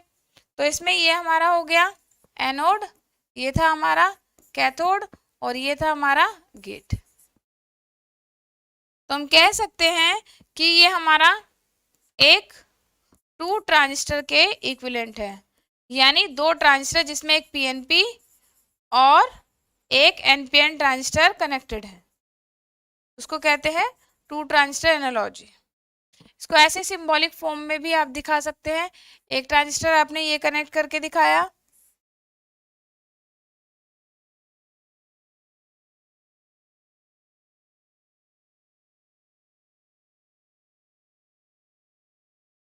तो ये हो गया एनोड, ये हो गया गेट टर्मिनल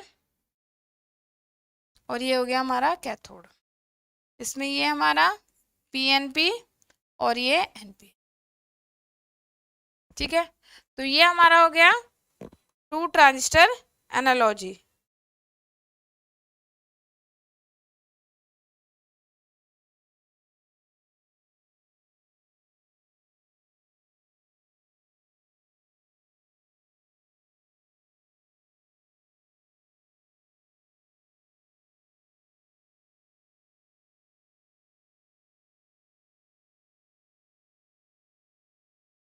क्लियर?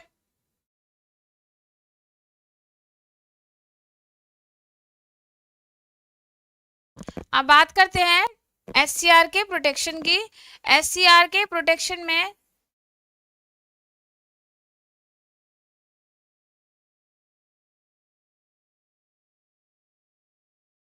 एससीआर जो होता है हमारा पावर इलेक्ट्रॉनिक्स का बहुत इंपॉर्टेंट एक कंपोनेंट होता है। इसकी मदद से हम बहुत सारे सर्किट बनाते हैं, जैसे कि converter, inverter, chopper, cyclo converter, ढेर सारे हम सर्किट बनाएंगे जिनका यूज वेराइटी ऑफ एप्लीकेशन में हम पावर इलेक्ट्रॉनिक्स के फील्ड में करते हैं। तो इसका प्रोटेक्शन बहुत जरूरी है। अगर इसका प्रोटेक्शन नहीं किया गया तो आपकी डिवाइस जो है वो डैमेज हो जाएगी, खराब हो जाएगी, और डिवाइस के डैमेज होने से आपके सर्किट का कंप्लीट फेलियर हो सकता है। तो बहुत जरूरी है कि जो एससीआर आपने लगाया इसका प्रोटेक्शन हो। तो एससीआर के प्रोटेक्शन के लिए हम बहुत सारे प्रोटेक्शन सर्किट लगाते हैं। तो इसमें हमारा आता है over voltage protection. Over voltage protection जो करते हैं हम सिंपली एक कैपेसिटर लगा के कर सकते हैं। आप जानते हैं कि जो हमारा कैपेसिटर होता है वो क्या करता है, वोल्टेज परिवर्तन का विरोध करता है।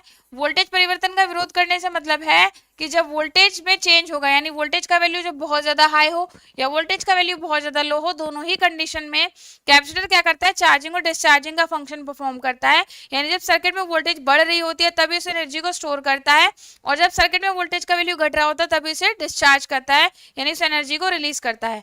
Similarly in the case of inductor, जब हम इंडक्टर की बात करते हैं, इंडक्टर करंट चेंज का पोज करता है, यानी जब वैल्यू करंट की बढ़ रही हो तब एनर्जी को स्टोर करेगा, और जब वैल्यू करंट की सर्किट में घट रही हो तब एनर्जी को डिस्चार्ज करता है। तो हम ओवर वोल्टेज और ओवर करंट प्रोटेक्शन जो करते हैं ये कैपेसिटर और इंडक्टर की मदद से करते हैं। तो इसमें तो हम लगाते हैं कैपेसिटर किसमें, पैरेलल में, और इसमें लगाते हैं इंडक्टर कहाँ, सीरीज में, ठीक है। तो होने वाले जितने भी परिवर्तन है उसके लिए हम क्या करते हैं, इनका यूज करते हैं। इसके अलावा एक और इसमें इंपॉर्टेंट जो हमारा सर्किट आ जाता है वो है snubber circuit and crowbar circuit.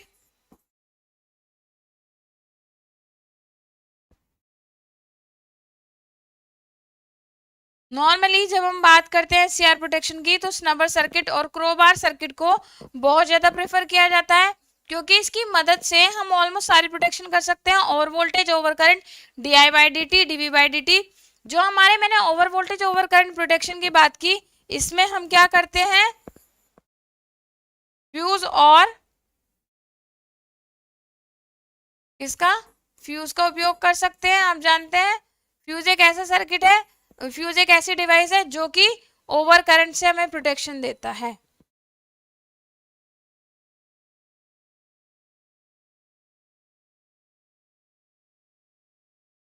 Crowbar circuit का आपको सर्किट बनवाया गया था, आप वहां से भी देख सकते हैं, नोट्स में आपको मिल जाएगा। इस तरीके का सर्किट बनाया गया है जिसमें हमने एक जीना डायोड लगाया है,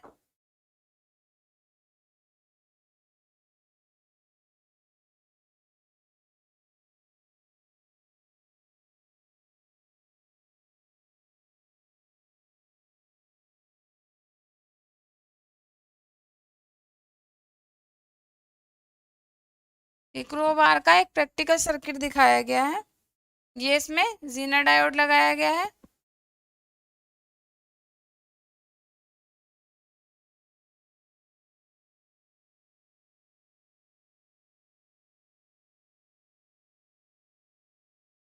ठीक है, ये हमारा क्रोबार सर्किट हो गया।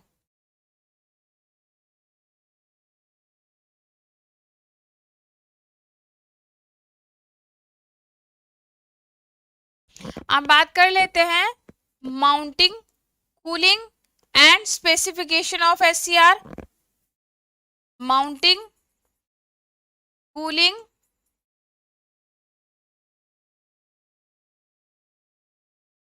And specification of SCR, one by one सबकी बात कर लेते हैं।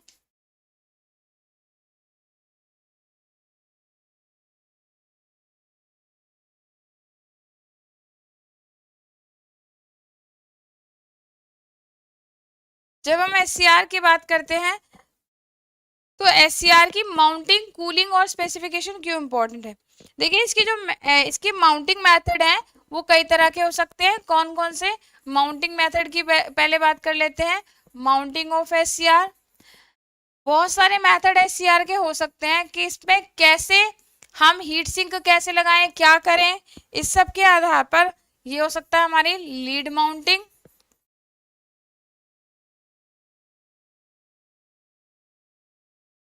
ये इसका यूज, इस तरह की माउंटिंग हम यूज जब करते हैं जब हम स्मॉल रेटिंग के एससीआर बना रहे हो और जिसमें लोड करंट का वैल्यू बहुत ही कम होता है, तब हम लीड माउंटिंग का यूज करते हैं। इसके अलावा हमारी है बोल्ट माउंटिंग। बोल्ट माउंटिंग नाम से पता चल रहा है, इसमें एक बोल्ट बना होता है जिसमें हम क्या करते हैं, एससीआर को, एससीआर के साथ हम हीट सिंक को कस देते हैं। हीट सिंक जो संबंधित है वो हमारे कूलिंग प्रोसेस से संबंधित है। हीट सिंक हमारे किसी ऐसे मटेरियल की बनी होती है जो कि गुड कंडक्टर ऑफ हीट हो। क्या हो? गुड कंडक्टर ऑफ हीट हो। गुड कंडक्टर ऑफ हीट में हम यूज करते हैं किसको? एल्यूमिनियम को। एल्यूमिनियम है हमारा एक ऐसा मेटल होता है जो कि गुड कंडक्टर ऑफ हीट होता है, प्लस इसकी डेंसिटी इतनी कम होती है, हल्की होती है मेटल। तो अलग अलग शेप के हम क्या करते हैं, एल्यूमिनियम के या कॉपर के बने हुए हीट सिंक का यूज करते हैं और इन हीट सिंक को हम माउंट कर देते हैं किस पर? अपने एससीआर पर। तो बोल्ट माउंटिंग हो सकती है, लीड माउंटिंग हो सकती है, स्टड माउंटिंग भी हमारी एक माउंटिंग मेथड है। तो अलग अलग तरीके से हम इन हीट सिंक को माउंट करते हैं अपने एससीआर पर। आप कूलिंग ऑफ एससीआर से मतलब आप समझ गए होंगे। कूलिंग ऑफ एससीआर से मतलब है कि जो एससीआर होते हैं हमारी बहुत हाई वोल्टेज रेटिंग और हाई करंट रेटिंग के होते हैं, यानी several kilo ampere, several amperes की हमारी इसकी रेटिंग हो सकती है। Several amperes and several voltages, यानी कुछ वोल्ट से लेकर फ्यू वोल्ट से few volts to many volts. Similarly जब हम बात करते हैं करंट रेटिंग की तो फ्यू एम्पियर से लेकर मैनी वोल्ट, यानी मैनी वोल्ट का मतलब है कई हजार, कई हजार किलो एम्पियर, एम्पियर की बात हो रही है। तो ये कई हजार एम्पियर, कई हजार वोल्ट तक की रेटिंग के अवेलेबल होते हैं। तो इसके लिए एससीआर की कूलिंग बहुत इंपॉर्टेंट हो जाती है। और एससीआर की कूलिंग को मेंटेन रखने के लिए, एससीआर में कूलिंग करने के लिए हम किसका यूज करते हैं? हीट सिंक का। ठीक है, तो अलग अलग टाइप के, अलग अलग शेप के हीट सिंक अवेलेबल होते हैं और इन हीट सिंक को हम माउंट कर देते हैं अपने एससीआर पे, ताकि एससीआर कूल बना रहे, ठंडा बना रहे और डैमेज ना हो। इसके अलावा बात करते हैं स्पेसिफिकेशन की। तो स्पेसिफिकेशन में हमारी बहुत सारी रेटिंग आ जाती है। स्पेसिफिकेशन में हमारी आ जाती है, स्पेसिफिकेशंस बहुत जरूरी है।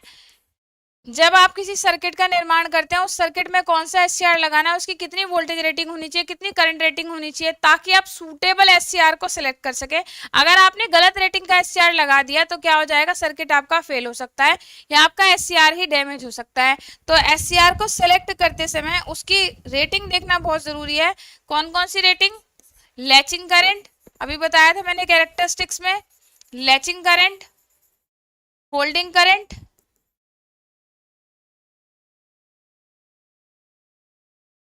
ब्रेक ओवर वोल्टेज यानी वीबीओ, ये दोनों यानी फॉरवर्ड और रिवर्स दोनों पता होनी चाहिए, फॉरवर्ड एंड रिवर्स।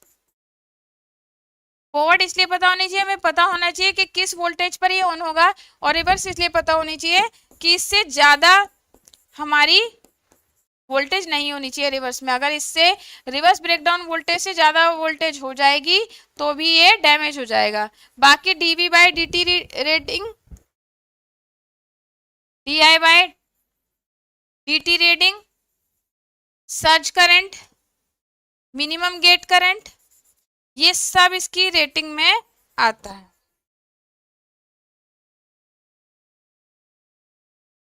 इसी तरीके से मिनिमम गेट वोल्टेज भी आती है। ये सब इसकी रेटिंग के या स्पेसिफिकेशन के अंतर्गत ही आता है। तो किसी एससीआर के लिए इन तीनों चीजों का पता होना बहुत ही जरूरी होता है।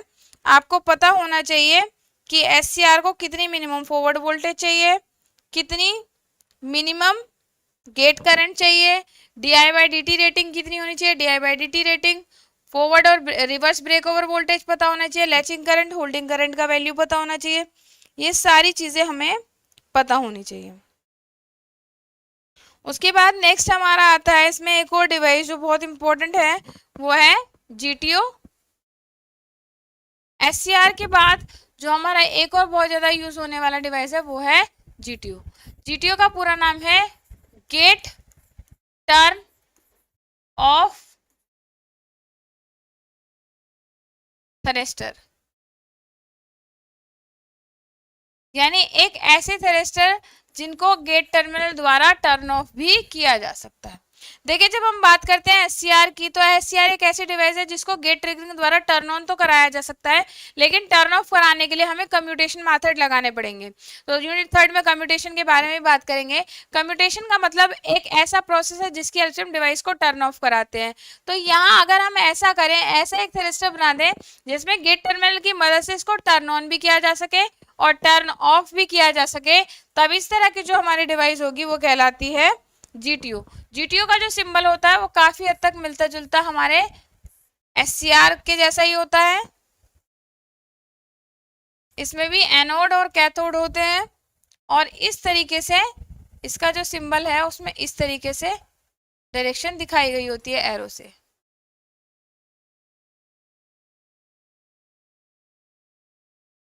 यहाँ दोनों एरो दिखाने से मतलब है कि इसको हम पॉजिटिव जब गेट पल्स देते हैं, when we give positive gate pulse, तो क्या हो जाता है, ऑन हो जाता है। और जब इसको नेगेटिव गेट पल्स देते हैं तो ये क्या हो जाता है, ऑफ। यानी ऐसी डिवाइस जिसमें नेगेटिव गेट पल्स देकर हम इसे टर्न ऑफ करा सकते हैं, तब ये कहलाता है जीटीओ, यानी गेट टर्न ऑफ थ्रेस्टर। अगर हम बात करते हैं इसकी स्विचिंग स्पीड की, तो इसकी स्विचिंग स्पीड भी बढ़िया होती है। एससीआर के मुकाबले इसकी स्विचिंग स्पीड हाई होती है, क्योंकि एससीआर में टर्न ऑफ जो प्रक्रिया है वो काफी ज्यादा समय लेती है, तो इसकी स्विचिंग स्पीड कैसी होती है, हाई होती है, जिसके कारण प्रेजेंटली जीटीओ का यूज बहुत ज्यादा किया जाता है in place of SCR. But फिर भी काफी जगह पर एससीआर को प्रिफर किया जाता है, क्योंकि एससीआर की वोल्टेज और करंट रेटिंग बहुत ज्यादा हाई होती है।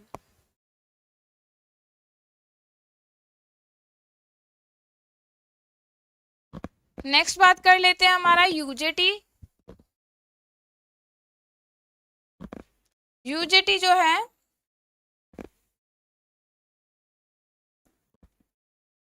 यूजेटी का पूरा नाम है यूनी जंक्शन ट्रांजिस्टर।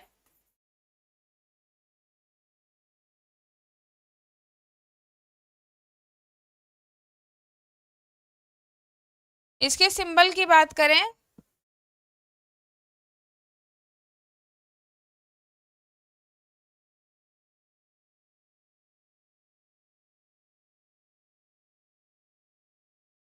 इसमें एक एन टाइप बार होती है, एन टाइप बार, और इस पर पी टाइप का एक पीस बना दिया जाता है with the help of allowing, और इससे एक टर्मिनल बाहर निकाला जाता है जिसे एमीटर कहते हैं, और दो इसके बेस होते हैं जिन्हें B1 B2 कहते हैं। तो इसके जो दो टर्मिनल है उनका नाम है B2 एंड B1, यानी बेस 2 एंड बेस 1। इसके सिंबल की अगर बात करें हम, यहाँ इसका सिंबल भी बना देते हैं भाई।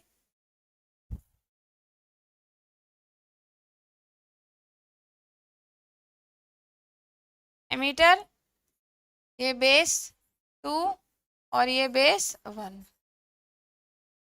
ये सिंबल ऑफ यूजेटी। यूजेटी एक विशेष प्रकार के डिवाइस है जिसका यूज हम पावर इलेक्ट्रॉनिक्स में बहुत ज्यादा करते हैं। स्पेशली ट्रिगरिंग सर्किट में यूजेटी का यूज बहुत ज्यादा किया जाता है। जो हमारा यूजेटी होता है इसका पूरा नाम यूनि जंक्शन ट्रांजिस्टर है। इसका नाम यूनि जंक्शन ट्रांजिस्टर इसलिए पड़ा क्योंकि डायोड की तरह इसमें केवल एक ही जंक्शन होता है, और ट्रांजिस्टर इसको इसलिए कहा क्योंकि इसमें 3 टर्मिनल है। इसके 3 टर्मिनल बेस 2, बेस 1 और एमीटर होते हैं। आप देख रहे हो एक एन टाइप सिलिकॉन की बार ली है जिसके थोड़े से भाग में हमने पी टाइप जो टुकड़ा है, पी टाइप पीस, वो एलोइंग प्रोसेस द्वारा जोड़ दिया, तो पी और एन के बीच एक जंक्शन बन गया, इसलिए इसको कहते हैं यूनि जंक्शन। इसके 3 टर्मिनल बाहर निकाले गए हैं। ये जो एन टाइप बार है इसकी लेंथ बहुत ज्यादा होती है जिसके कारण इसका रेजिस्टेंस 2 भागों में बढ़ जाता है। यानी बीच में जो पी एन जंक्शन बन रहा है इसके रेजिस्टेंस को 2 पार्ट में डिवाइड करता है, जिसके कारण इसके टर्मिनल को नाम हमने दिया B2 एंड B1। तो 3 टर्मिनल हो गए, एक जंक्शन हो गया, तो ये हमारा कहलाया यूनि जंक्शन ट्रांजिस्टर यानी कि यूजेटी। यूजेटी का यूज हम करते हैं ट्रिगरिंग सर्किट में। कहाँ करते हैं यूजेटी का यूज? ट्रिगरिंग सर्किट में। यहाँ पे लिख देते हैं इसका यूज कहाँ किया जाता है, ट्रिगरिंग सर्किट में। तो यूजेटी ट्रिगरिंग बहुत ज्यादा पॉपुलर है एससीआर के लिए, यूजेटी ट्रिगरिंग। और एक और इसका इंपॉर्टेंट एप्लीकेशन है रिलैक्सेशन ऑस्किलेटर। ये हमारे यूजेटी के ही एप्लीकेशन है, ठीक है।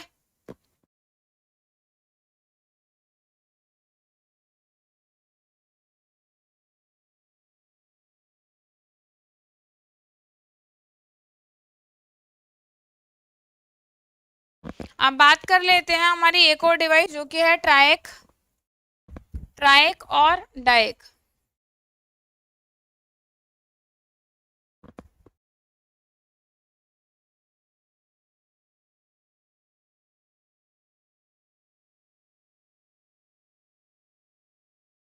पी एन पी एक लेयर यहाँ बनी होती है और 2 इसमें ऐसे।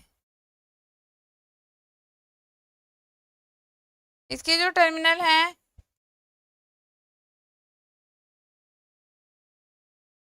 ये gate terminal MT2 and MT1।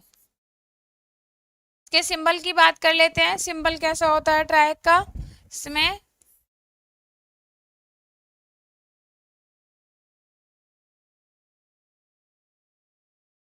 MT2 and MT1।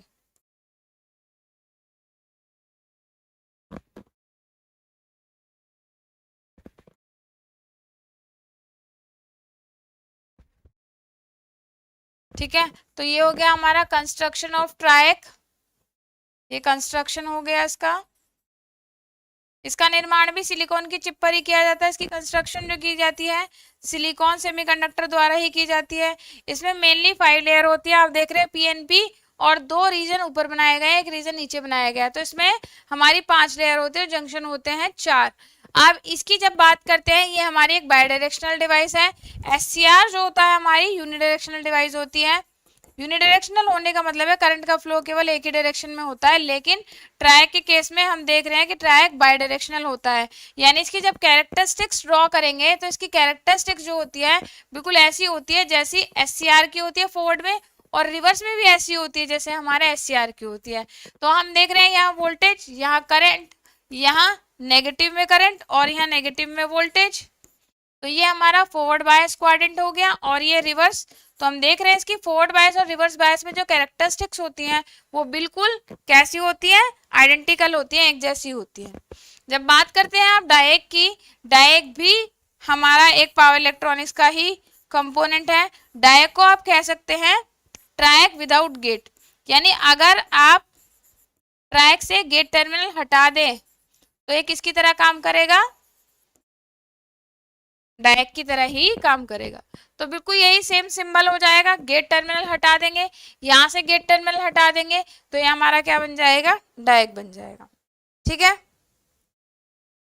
आगे चलते हैं अपनी नेक्स्ट यूनिट की तरफ। नेक्स्ट यूनिट है हमारी turn on and turn off method of unit 3, turn on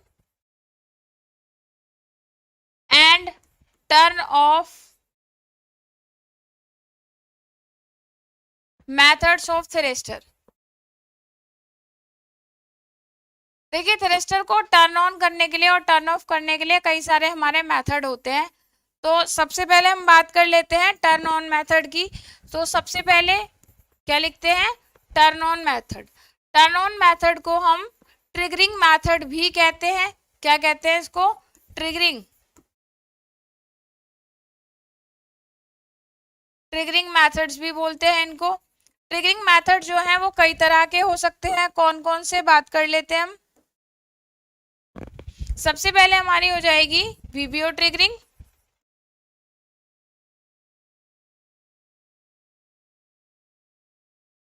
light triggering, temperature triggering या इसको थर्मल ट्रिगरिंग भी कहते हैं, गेट ट्रिगरिंग,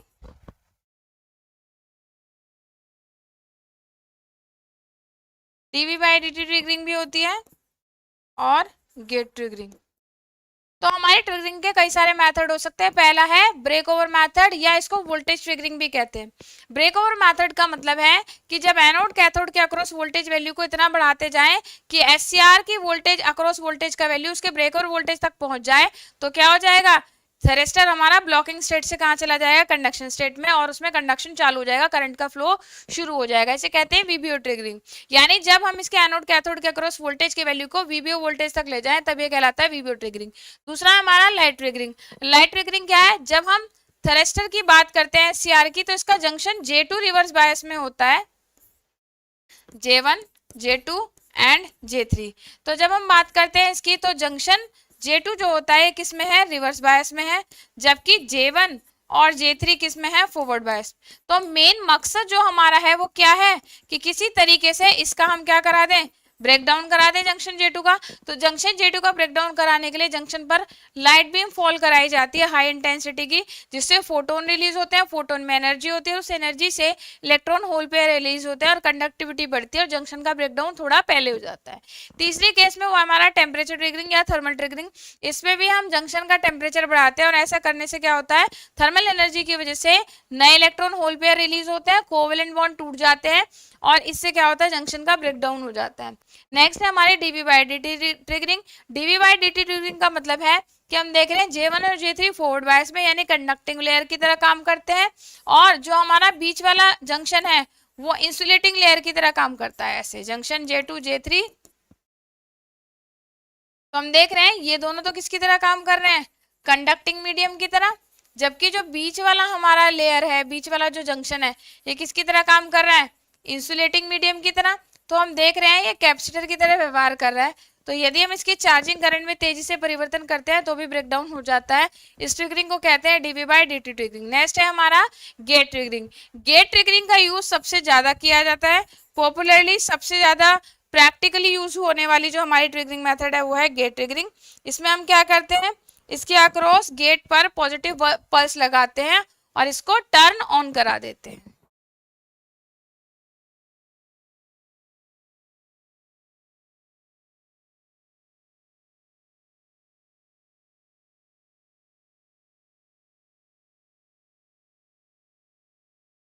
तो हम जब गेट ट्रिगरिंग कराते हैं यानी गेट पर पॉजिटिव पल्स देकर हम जंक्शन J2 का ब्रेकडाउन कराते हैं तो इसको कहते हैं गेट ट्रिगरिंग। अभी मैंने बताया प्रैक्टिकली सबसे ज्यादा गेट ट्रिगरिंग का यूज करते हैं। अगर आप गेट ट्रिगरिंग यूजेटी की मदद से करते हैं यानी यूजेटी बनाया आपने, यूजेटी से सर्किट बनाया, तब ये कहलाएगा यूजेटी ट्रिगरिंग। और यदि आपने रेजिस्टेंस और कैपेसिटर लगाकर ट्रिगरिंग कराई तब ये कहलाएगा आरसी ट्रिगरिंग। तो हमारी इसमें दो ट्रिगरिंग आती है, कौन सी, यूजेटी ट्रिगरिंग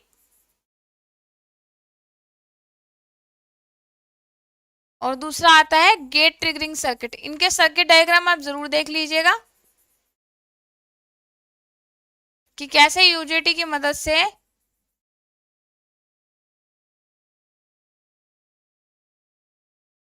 यूजेटी और आरसी की मदद से यानी रेजिस्टेंस और कैपेसिटर की मदद से हम इसको टर्न ऑन कराते हैं। उसके बाद हमारा इसमें नेक्स्ट आता है turn off method.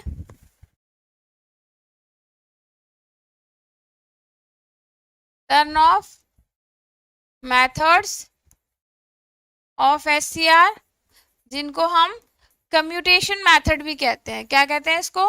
Commutation method भी कहते हैं। यानी एससीआर को ऑफ कराने की प्रक्रिया हमारी कहलाती है कम्यूटेशन। ये कहलाते हैं हमारे कम्यूटेशन मेथड। कम्यूटेशन मेथड हमारे बेसिकली दो तरह के हो सकते हैं, natural commutation and force commutation. Natural commutation और फोर्स्ड कम्यूटेशन।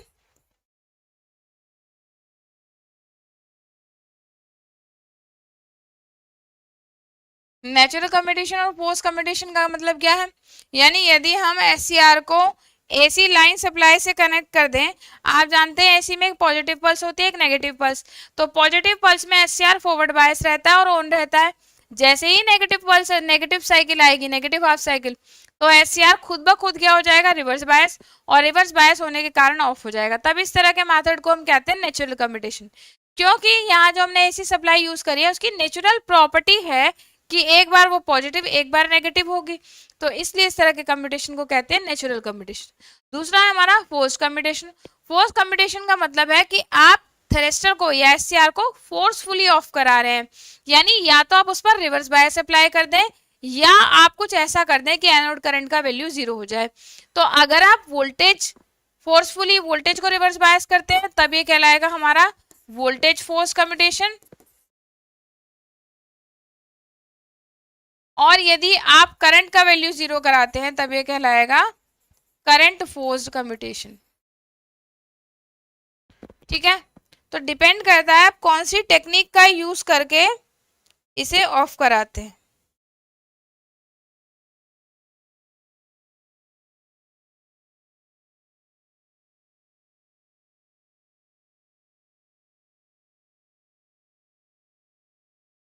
तो इस बेसिस पे हमारा जो फोर्स कम्यूटेशन है इसको वैसे भी बांटा हुआ है, class A commutation, class B commutation,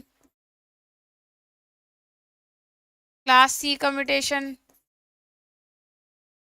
class D commutation और क्लास ए ई कम्यूटेशन।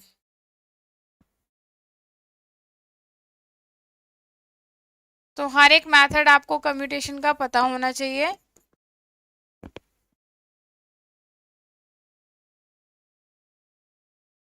तो इनको क्लास वाइज भी बांटा गया है, class A, class B, class C, class D. तो क्लास ए हमारा सेल्फ कम्यूटेशन, जिसमें हम क्या लगाते हैं? रेजोनेंट सर्किट लगाते हैं। क्लास बी हमारा ये भी एक सेल्फ कम्यूटेशन ही होता है। तो इस तरीके से हमारे different type of commutation technique होती हैं जिनकी मदद से हम क्या करते हैं? एससीआर को टर्न ऑफ कराने का काम कर लेते हैं।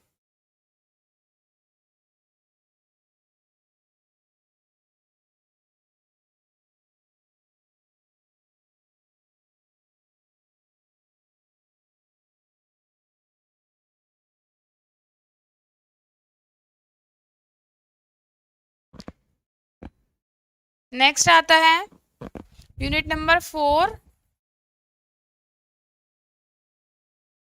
Phase controlled rectifier.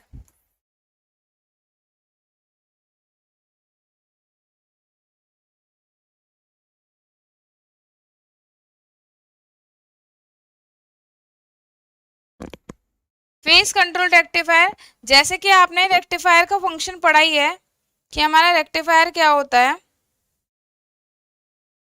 यानी कि एक ऐसा सर्किट जो कि एसी को किस में कन्वर्ट कर दे? डीसी में। वो हमारा क्या कहलाता है? रेक्टिफायर कहलाता है।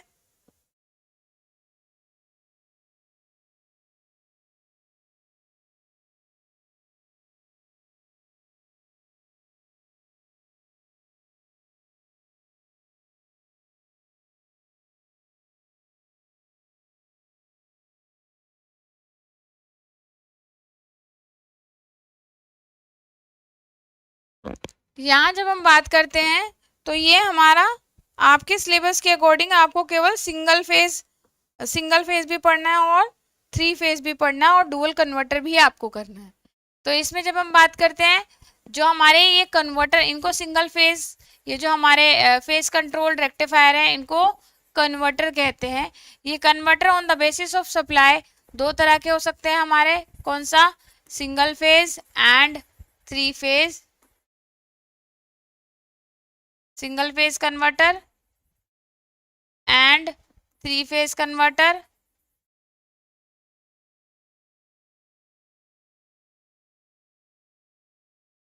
ठीक है, सिंगल फेज में जब हम बात करते हैं ये दो तरह के हो सकते हैं, half wave and full wave.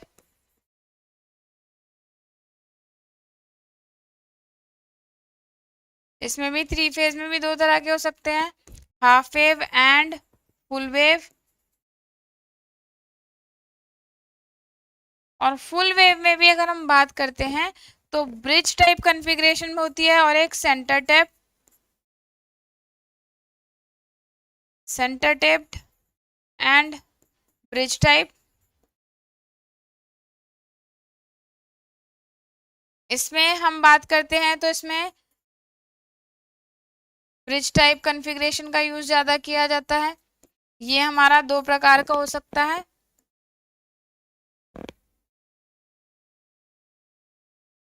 Semi controlled and fully controlled.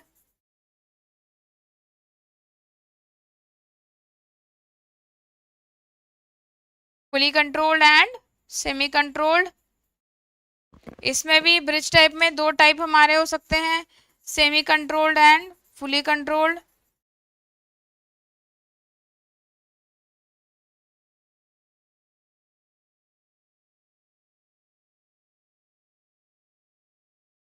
इस तरह से तो हमारे जो फेज कंट्रोल रेक्टिफायर होते हैं on the basis of phase, basically दो तरह के हो सकते हैं, सिंगल फेज और थ्री फेज। सिंगल फेज जो कि सिंगल फेज एसी सप्लाई को डीसी में कन्वर्ट करें वो हमारे सिंगल फेज कन्वर्टर कहलाएंगे, और जो थ्री फेज एसी को डीसी में कन्वर्ट करें वो हमारे थ्री फेज कन्वर्टर कहलाएंगे। तो सबसे पहले सिंगल फेज को समझ लेते हैं, हाफ वेव सिंगल फेज। तो जब हम बात करते हैं एक थ्रिस्टर हम लगाते हैं केवल, और हमारी single phase AC supply use की गई हो, तो ये हमारा हो जाएगा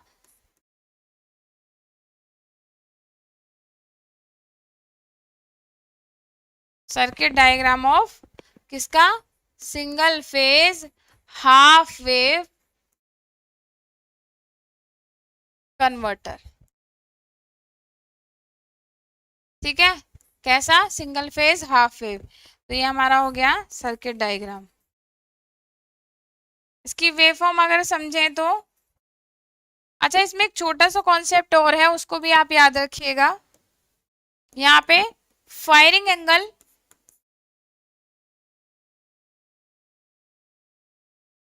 और कंडक्शन एंगल का कॉन्सेप्ट है, इसकी छोटी सी डेफिनेशन है, उनको आप जरूर पढ़िएगा।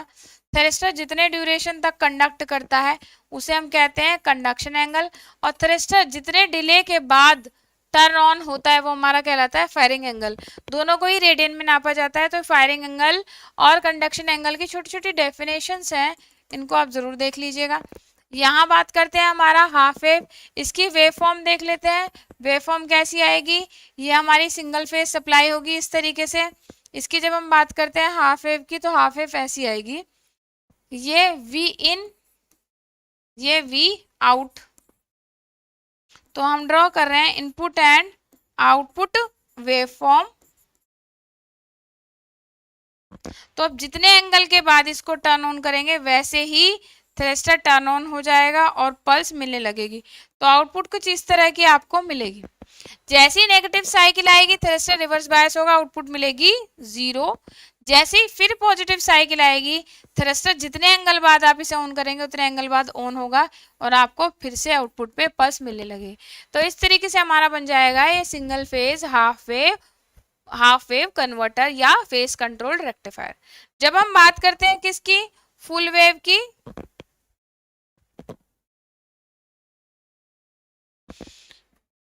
बात कर लेते हैं किसकी, फुल वेव कन्वर्टर या full wave phase control rectifier में दो कॉन्फ़िगरेशन होती हैं।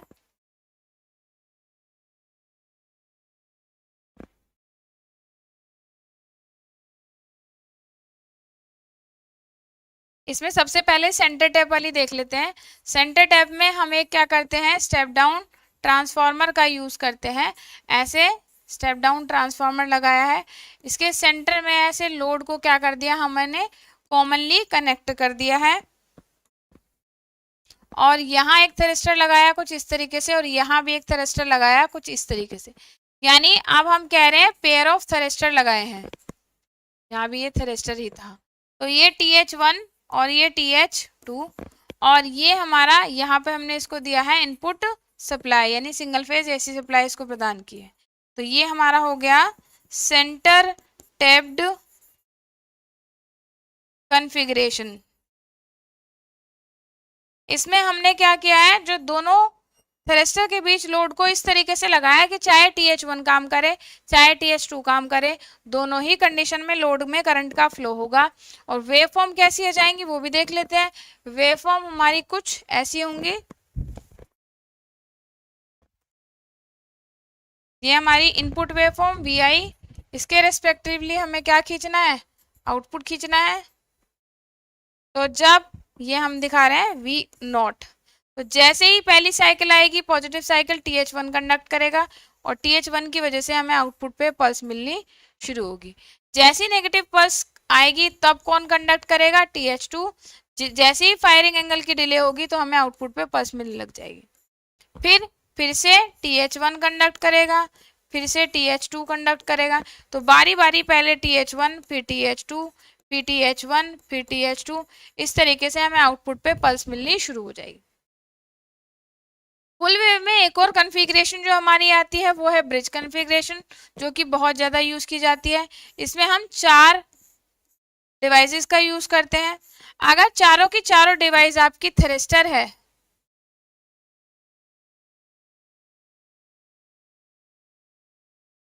ठीक है, अगर हमने चारों के चारों थ्रिस्टर लगाए हैं, ये इनपुट यहाँ पे एक जोड़ दिया, एक टर्मिनल यहाँ पे जोड़ दिया, और लोड हमने लिया है इन दोनों के बीच में।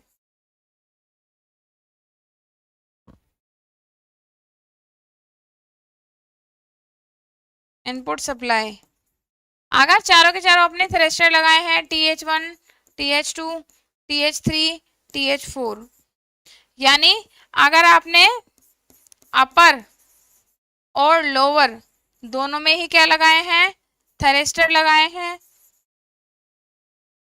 तो ये क्या कहलाएगा, फुली कंट्रोल्ड। और अगर आपने ऐसा किया है कि अपर जो लगाए हैं वो तो लगाए हैं थ्रेस्टर, और लोअर डिवाइसेस जो लगाई हैं वो लगाए हैं डायोड, तब ये कहलाएगा सेमी कंट्रोल।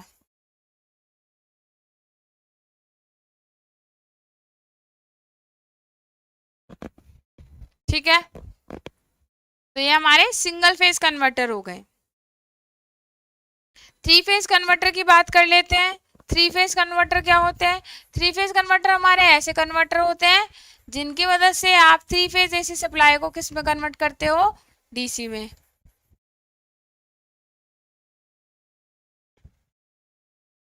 तो यदि आपने ऐसे कनेक्शन किए हैं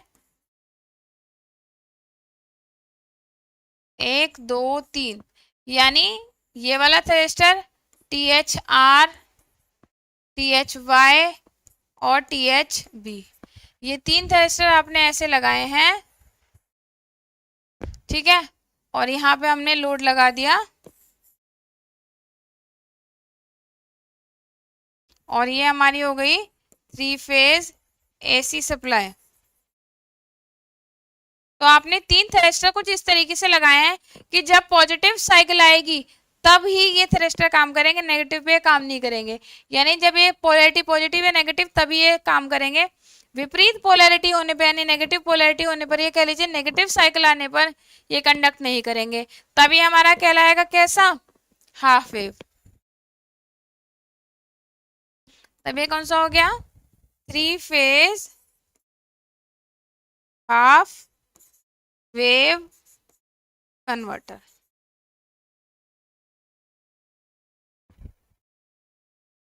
ठीक है, और यदि आपने ऐसे थ्रिस्टर लगाए हैं,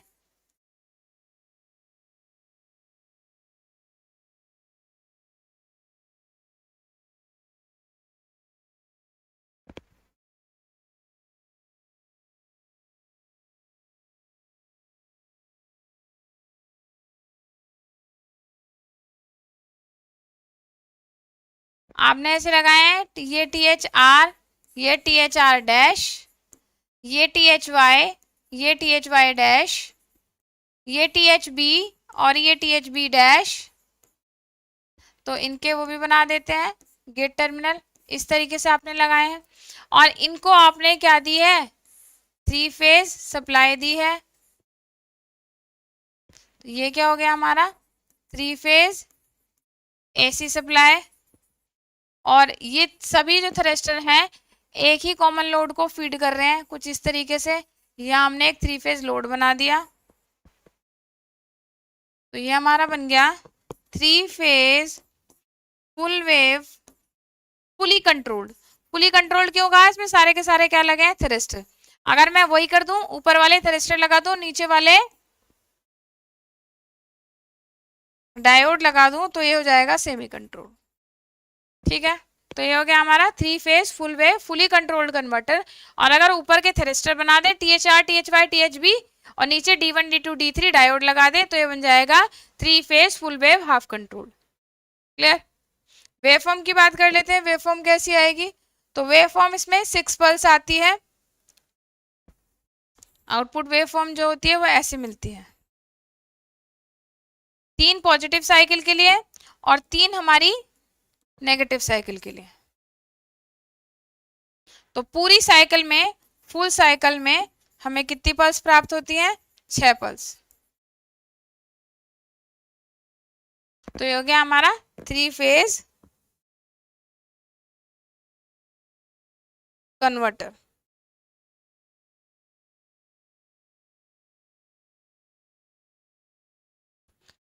आगे बात कर लेते हैं नेक्स्ट यूनिट की, यूनिट नंबर 5 जो कि है चॉपर।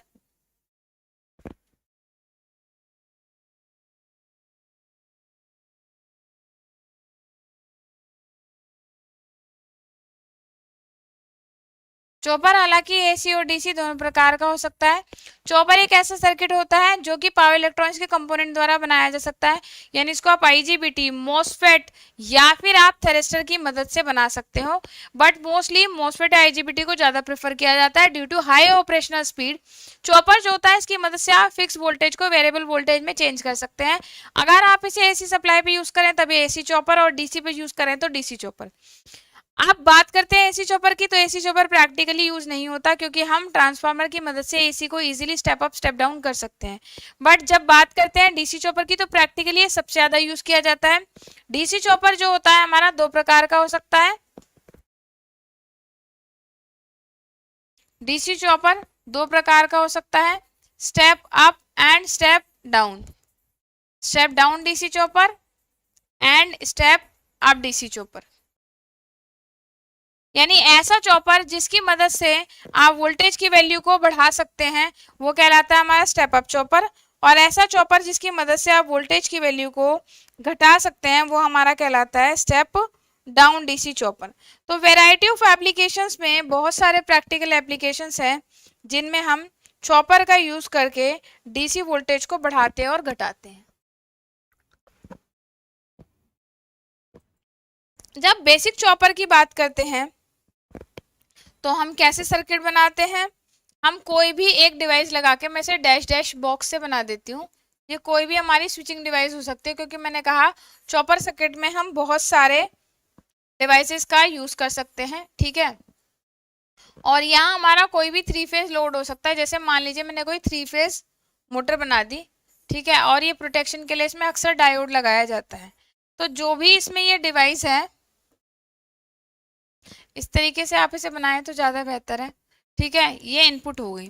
तो हम जो भी डिवाइस लगाते हैं इसको हम सूटेबली क्या कराते हैं, टर्न ऑन और टर्न ऑफ। कैसे, यानी यहाँ हमें हाई स्विचिंग डिवाइस की जरूरत पड़ती है। जो भी स्विचिंग डिवाइस है उसको जल्दी जल्दी से टर्न ऑन और टर्न ऑफ करना होता है। ये एक टाइम पीरियड होता है जिसे हम कहते हैं चॉपिंग पीरियड। चॉपिंग पीरियड होता है कि हमारा जो चॉपर था वो कितने समय तक ऑन था।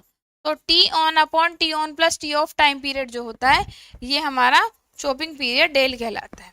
तो यहाँ जो भी हम स्विचिंग डिवाइस लगा रहे हैं उसको हम टर्न ऑन टर्न ऑफ करते हैं। ठीक है। और ये टोटल टाइम पीरियड तब हमारा कहलाता है चॉपिंग पीरियड, या इसको ड्यूटी साइकिल भी कहते हैं।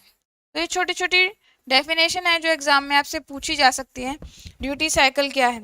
तो जब हम बात करते हैं आउटपुट वोल्टेज की, चॉपर में मिलने वाले जो आउटपुट वोल्टेज है उसको तो हम वेरी कर ही सकते हैं, साथ ही साथ फ्रीक्वेंसी को भी वेरी कर सकते हैं। आउटपुट पे मिलने वाला टाइम पीरियड क्या होगा उसके बेसिस पर भी हम इसको कंट्रोल कर सकते हैं। तो चॉपर में बहुत सारे कंट्रोल मेथड्स होते हैं, कंट्रोल टेक्निक्स होती हैं। कौन कौन सी कंट्रोल टेक्निक्स हैं? पहला है कांस्टेंट फ्रीक्वेंसी,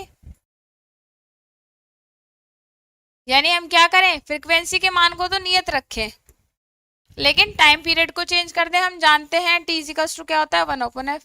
तो इसको तो कांस्टेंट कर लो, इसको चेंज कर दो, यानी ये जो हमारा टाइम पीरियड है टी ऑन टी ऑफ, इसको चेंज कर दो। दूसरा है हमारा वेरिएबल फ्रीक्वेंसी, यानी आप फ्रीक्वेंसी के मान को ही बदल दो। देखिए इसमें या तो हम इसको चेंज करें केवल, या हम इसको चेंज करें। जब हम केवल टर्न ऑन टाइम को मैनेज करते हैं तो कांस्टेंट फ्रीक्वेंसी, और टोटल टाइम पीरियड को चेंज करते हैं तो वेरिएबल फ्रीक्वेंसी मेथड ये कहलाता है। इसके अलावा तीसरा मेथड जो है इसमें करंट लिमिट मेथड कहलाता है, करंट लिमिट मेथड।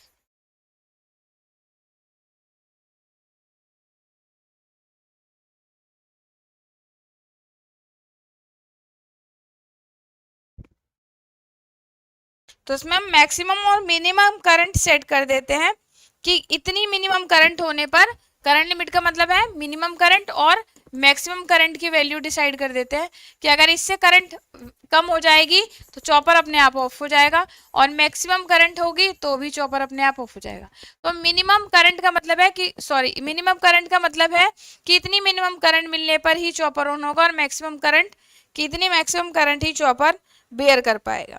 तो इस तरीके से हम डिफरेंट मेथड से चॉपर में वोल्टेज और फ्रीक्वेंसी को कंट्रोल कर सकते हैं। अब जब बात करते हैं चॉपर में टाइप ऑफ चॉपर की, तो इसमें दो तरह के चॉपर मैंने आपको बताए। पहला है स्टेप अप चॉपर और दूसरा है स्टेप डाउन चॉपर।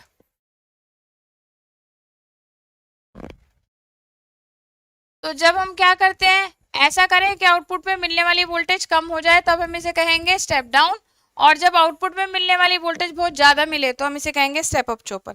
अब जो चॉपर में कम्यूटेशन मेथड की बात, एक टॉपिक और आपका इसमें रह जाता है, कम्यूटेशन मेथड इन चॉपर, कि चॉपर में हम कौन से कम्यूटेशन टेक्निक का यूज करते हैं। कम्यूटेशन मेथड्स ऑफ चॉपर, कि चॉपर में हम कौन से कम्यूटेशन का यूज करते हैं। तो आपको याद रखना है कि हम इसमें फोर्स कम्यूटेशन टेक्निक का यूज करते हैं। कौन सा? फोर्स। तो फोर्स कम्यूटेशन में वोल्टेज फोर्स और करंट फोर्स कम्यूटेशन आ जाता है, जो इसमें आपको बताना है, जो भी प्रीवियस यूनिट में भी हमने करे हैं, तो इसको दोबारा नहीं कराएंगे क्योंकि कम्यूटेशन हमने पिछली यूनिट में अभी कंप्लीट करे। क्लियर? तो चॉपर जो है इसका यूज बहुत सारी जगह पर किया जाता है, एसएमपीएस में यानी स्विच मोड पावर सप्लाई में, स्पीड कंट्रोल में बहुत ज़्यादा, तो इसका इंपॉर्टेंट एप्लीकेशन है। स्पीड कंट्रोल में इसका यूज बहुत ज़्यादा किया जाता है। लास्ट यूनिट जो हमारी बचती है, यूनिट नंबर 6, वो है इन्वर्टर्स।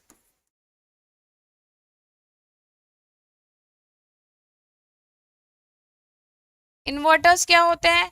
इन्वर्टर्स ये भी हमारे स्विचिंग डिवाइस से बने हुए ऐसे सर्किट होते हैं जिनकी मदद से हम क्या कर सकते हैं, ये ठीक कन्वर्टर का उल्टा फंक्शन परफॉर्म करते हैं, यानी इनको डीसी सप्लाई देने पर ये हमें क्या प्रदान करते हैं, AC supply. On the basis of phase, inverter हमारे दो प्रकार के हो सकते हैं, single phase inverter and 3 phase inverter.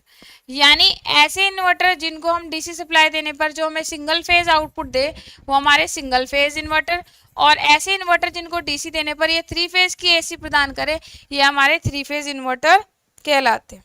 यहाँ भी हम नॉर्मली क्या करते हैं, कोई भी एक स्विचिंग डिवाइस लगा के, जैसे मॉसफेट भी लगा सकते हैं, या थेरेस्टर का यूज ज़्यादातर किया जाता है क्योंकि थेरेस्टर जो होता है वो हमारा एक ऐसा डिवाइस है जिसकी वोल्टेज और करंट रेटिंग बहुत ज़्यादा हाई होती है। तो यह सिंगल फेज ब्रिज इन्वर्टर मैं आपको बना के दिखा देती हूँ कि बिल्कुल जैसे ब्रिज बनाया था वैसे ही हमें ब्रिज बनाना है, लेकिन ब्रिज की डायरेक्शन उल्टी कर देनी है इस बार। ये हमने 4 थेरेस्टर लगाए। आपको याद हो जो हमने कन्वर्टर बनाया था, कन्वर्टर में भी ब्रिज कॉन्फ़िगरेशन देखी थी, उसमें हमने इन थ्रस्टर की डायरेक्शन ऊपर की तरफ दिखाई थी। लेकिन जब हम इनकी डायरेक्शन उलट देते हैं तब ये किसकी तरह काम करता है, इन्वर्टर की तरह। ये हो गया हमारा लोड और इसको हम सप्लाई दे देंगे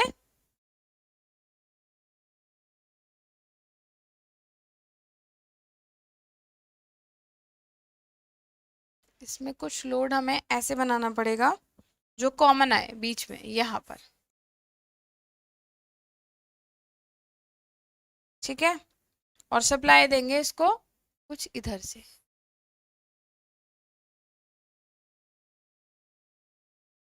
ठीक है। तभी हमारा हो जाएगा सिंगल फेज ब्रिज इन्वर्टर।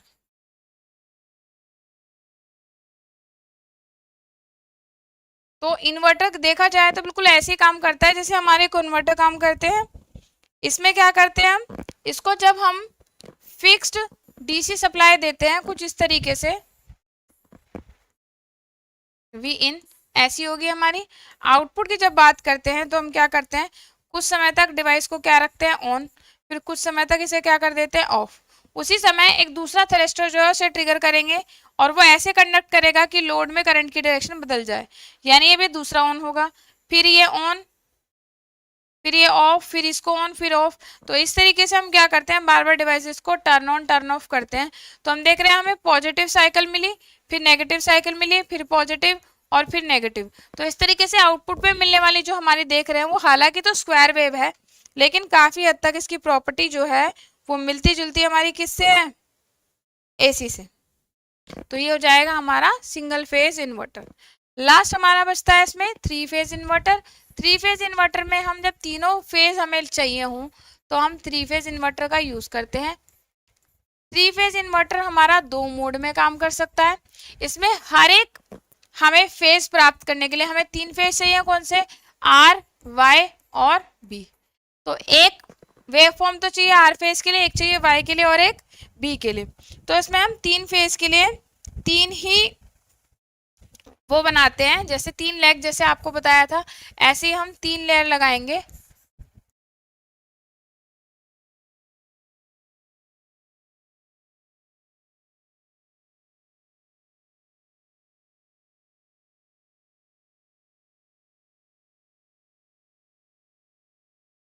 तो हमने क्या करा है, यहाँ पे तीन ही थ्रस्टर पेयर लगाए हैं, ये टी एच आर, ये टी एच आर डैश, ये टी एच वाई, ये टी एच वाई डैश और ये टी एच बी और ये टी एच बी डैश।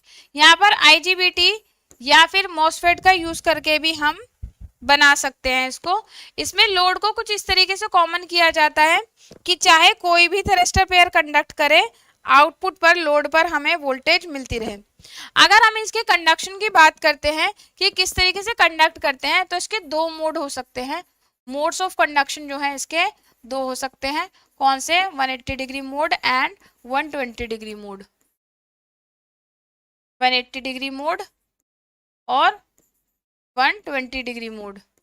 यानी जब हर एक थ्रस्टर जो है 120 डिग्री फेज के लिए काम करे, 180 डिग्री तक कंडक्ट करे, तब हम इसे कहते हैं 180 डिग्री मोड ऑफ कंडक्शन। और यदि हर एक थ्रस्टर 120 डिग्री अंतराल के लिए काम करे तब हम इसे कहते हैं 120 डिग्री मोड ऑफ कंडक्शन, ठीक है। फिर आते हैं हमारे साइक्लो कन्वर्टर। साइक्लो कन्वर्टर जो है हमारे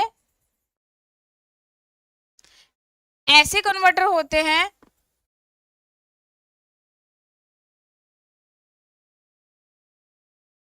जिनकी मदद से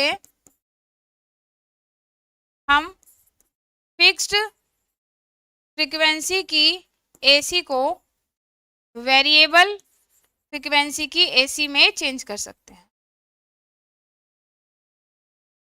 तो इसके फंक्शन के बेसिस पर साइक्लो कन्वर्टर दो प्रकार के हो सकते हैं।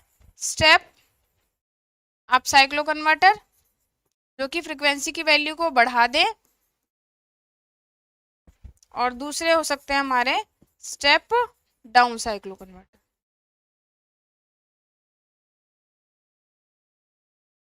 और साथ ही साथ फेज के बेसिस पर भी ये दो प्रकार के हो सकते हैं, सिंगल फेज साइक्लो कन्वर्टर, और दूसरे हमारे हो सकते हैं थ्री फेज साइक्लो कन्वर्टर। ये बहुत इजी टॉपिक है साइक्लो कन्वर्टर, और इम्पोर्टेंट भी है, आने की प्रोबेबिलिटी बहुत ज़्यादा है, इसको ज़रूर पढ़ना है आपको। ठीक है, तो साइक्लो कन्वर्टर हमारा एक ऐसा सर्किट होता है जिसकी मदद से फिक्स्ड फ्रीक्वेंसी की एसी सप्लाई को हम वेरिएबल फ्रीक्वेंसी की एसी सप्लाई में कनेक्ट करते हैं, कन्वर्ट करते हैं। इसमें दोनों पेयर हमारे लगे होंगे, एक इस तरीके से, एक ब्रिज इधर लगा होता है, और एक ब्रिज इधर लगा होता है। इसे थोड़ा छोटा करके बना देते हैं।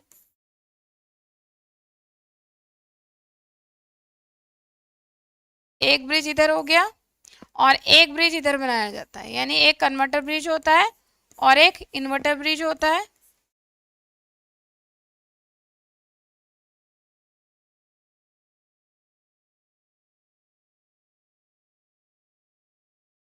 सारे थेरेस्टर लगाए हैं यहाँ पर, इनके बीच में हम लोड को कॉमन कर देते हैं ऐसे।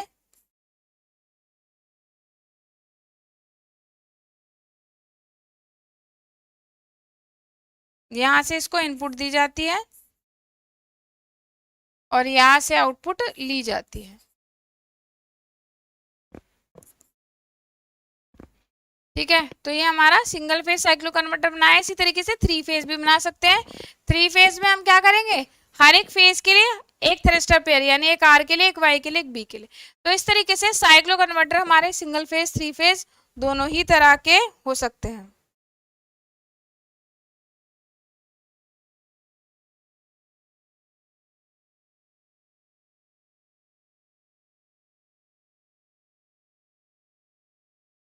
तो इसी के साथ आपका पावर इलेक्ट्रॉनिक्स का जो सिलेबस है वो यहीं पर खत्म हो जाता है। आई होप सभी स्टूडेंट्स को हर एक टॉपिक क्लियर हो गया होगा।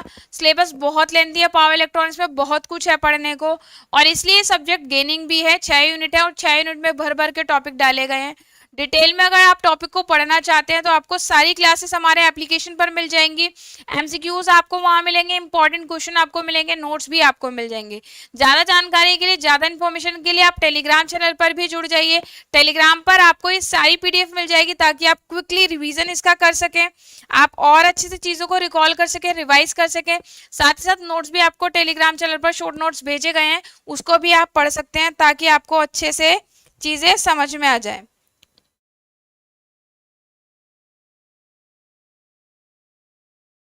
आईएमडी की क्लास डेली क्यों नहीं चाहिए, यूपी वाले स्टूडेंट्स भी जुड़े हुए हैं। बेटा आईएमडी की क्लास, काफ़ी क्लासेस आपको यूट्यूब पर अवेलेबल है। बाकी की जो सारी क्लासेस हैं आपको हमारे एप्लीकेशन पर मिल जाएगी, तो आप एप्लीकेशन पर जुड़ जाइए, एप्लीकेशन को डाउनलोड कर लीजिए। ठीक है बच्चे, और बाकी सारे स्टूडेंट्स को भी बताइए। चलिए, आई होप आप सभी स्टूडेंट्स को बहुत अच्छे से समझ में आ गया होगा। आज की क्लास यहीं पर एंड करते हैं, मिलेंगे आपसे अगली क्लास में जब हम आपको ट्रांसमिशन और डिस्ट्रीब्यूशन का कराएंगे। तो ट्रांसमिशन और डिस्ट्रीब्यूशन के लिए भी जल्दी आपसे मुलाकात होगी। तब तक आप पावर इलेक्ट्रॉनिक्स का जितने भी टॉपिक हैं इनको अच्छे से रिवाइज करते रहिए, और साथ ही साथ नोट्स, इंपॉर्टेंट क्वेश्चन और आपके एमसीक्यूज उनको भी प्रैक्टिस करते रहिए। थैंक यू सो मच बच्चों। जय हिंद, जय भारत।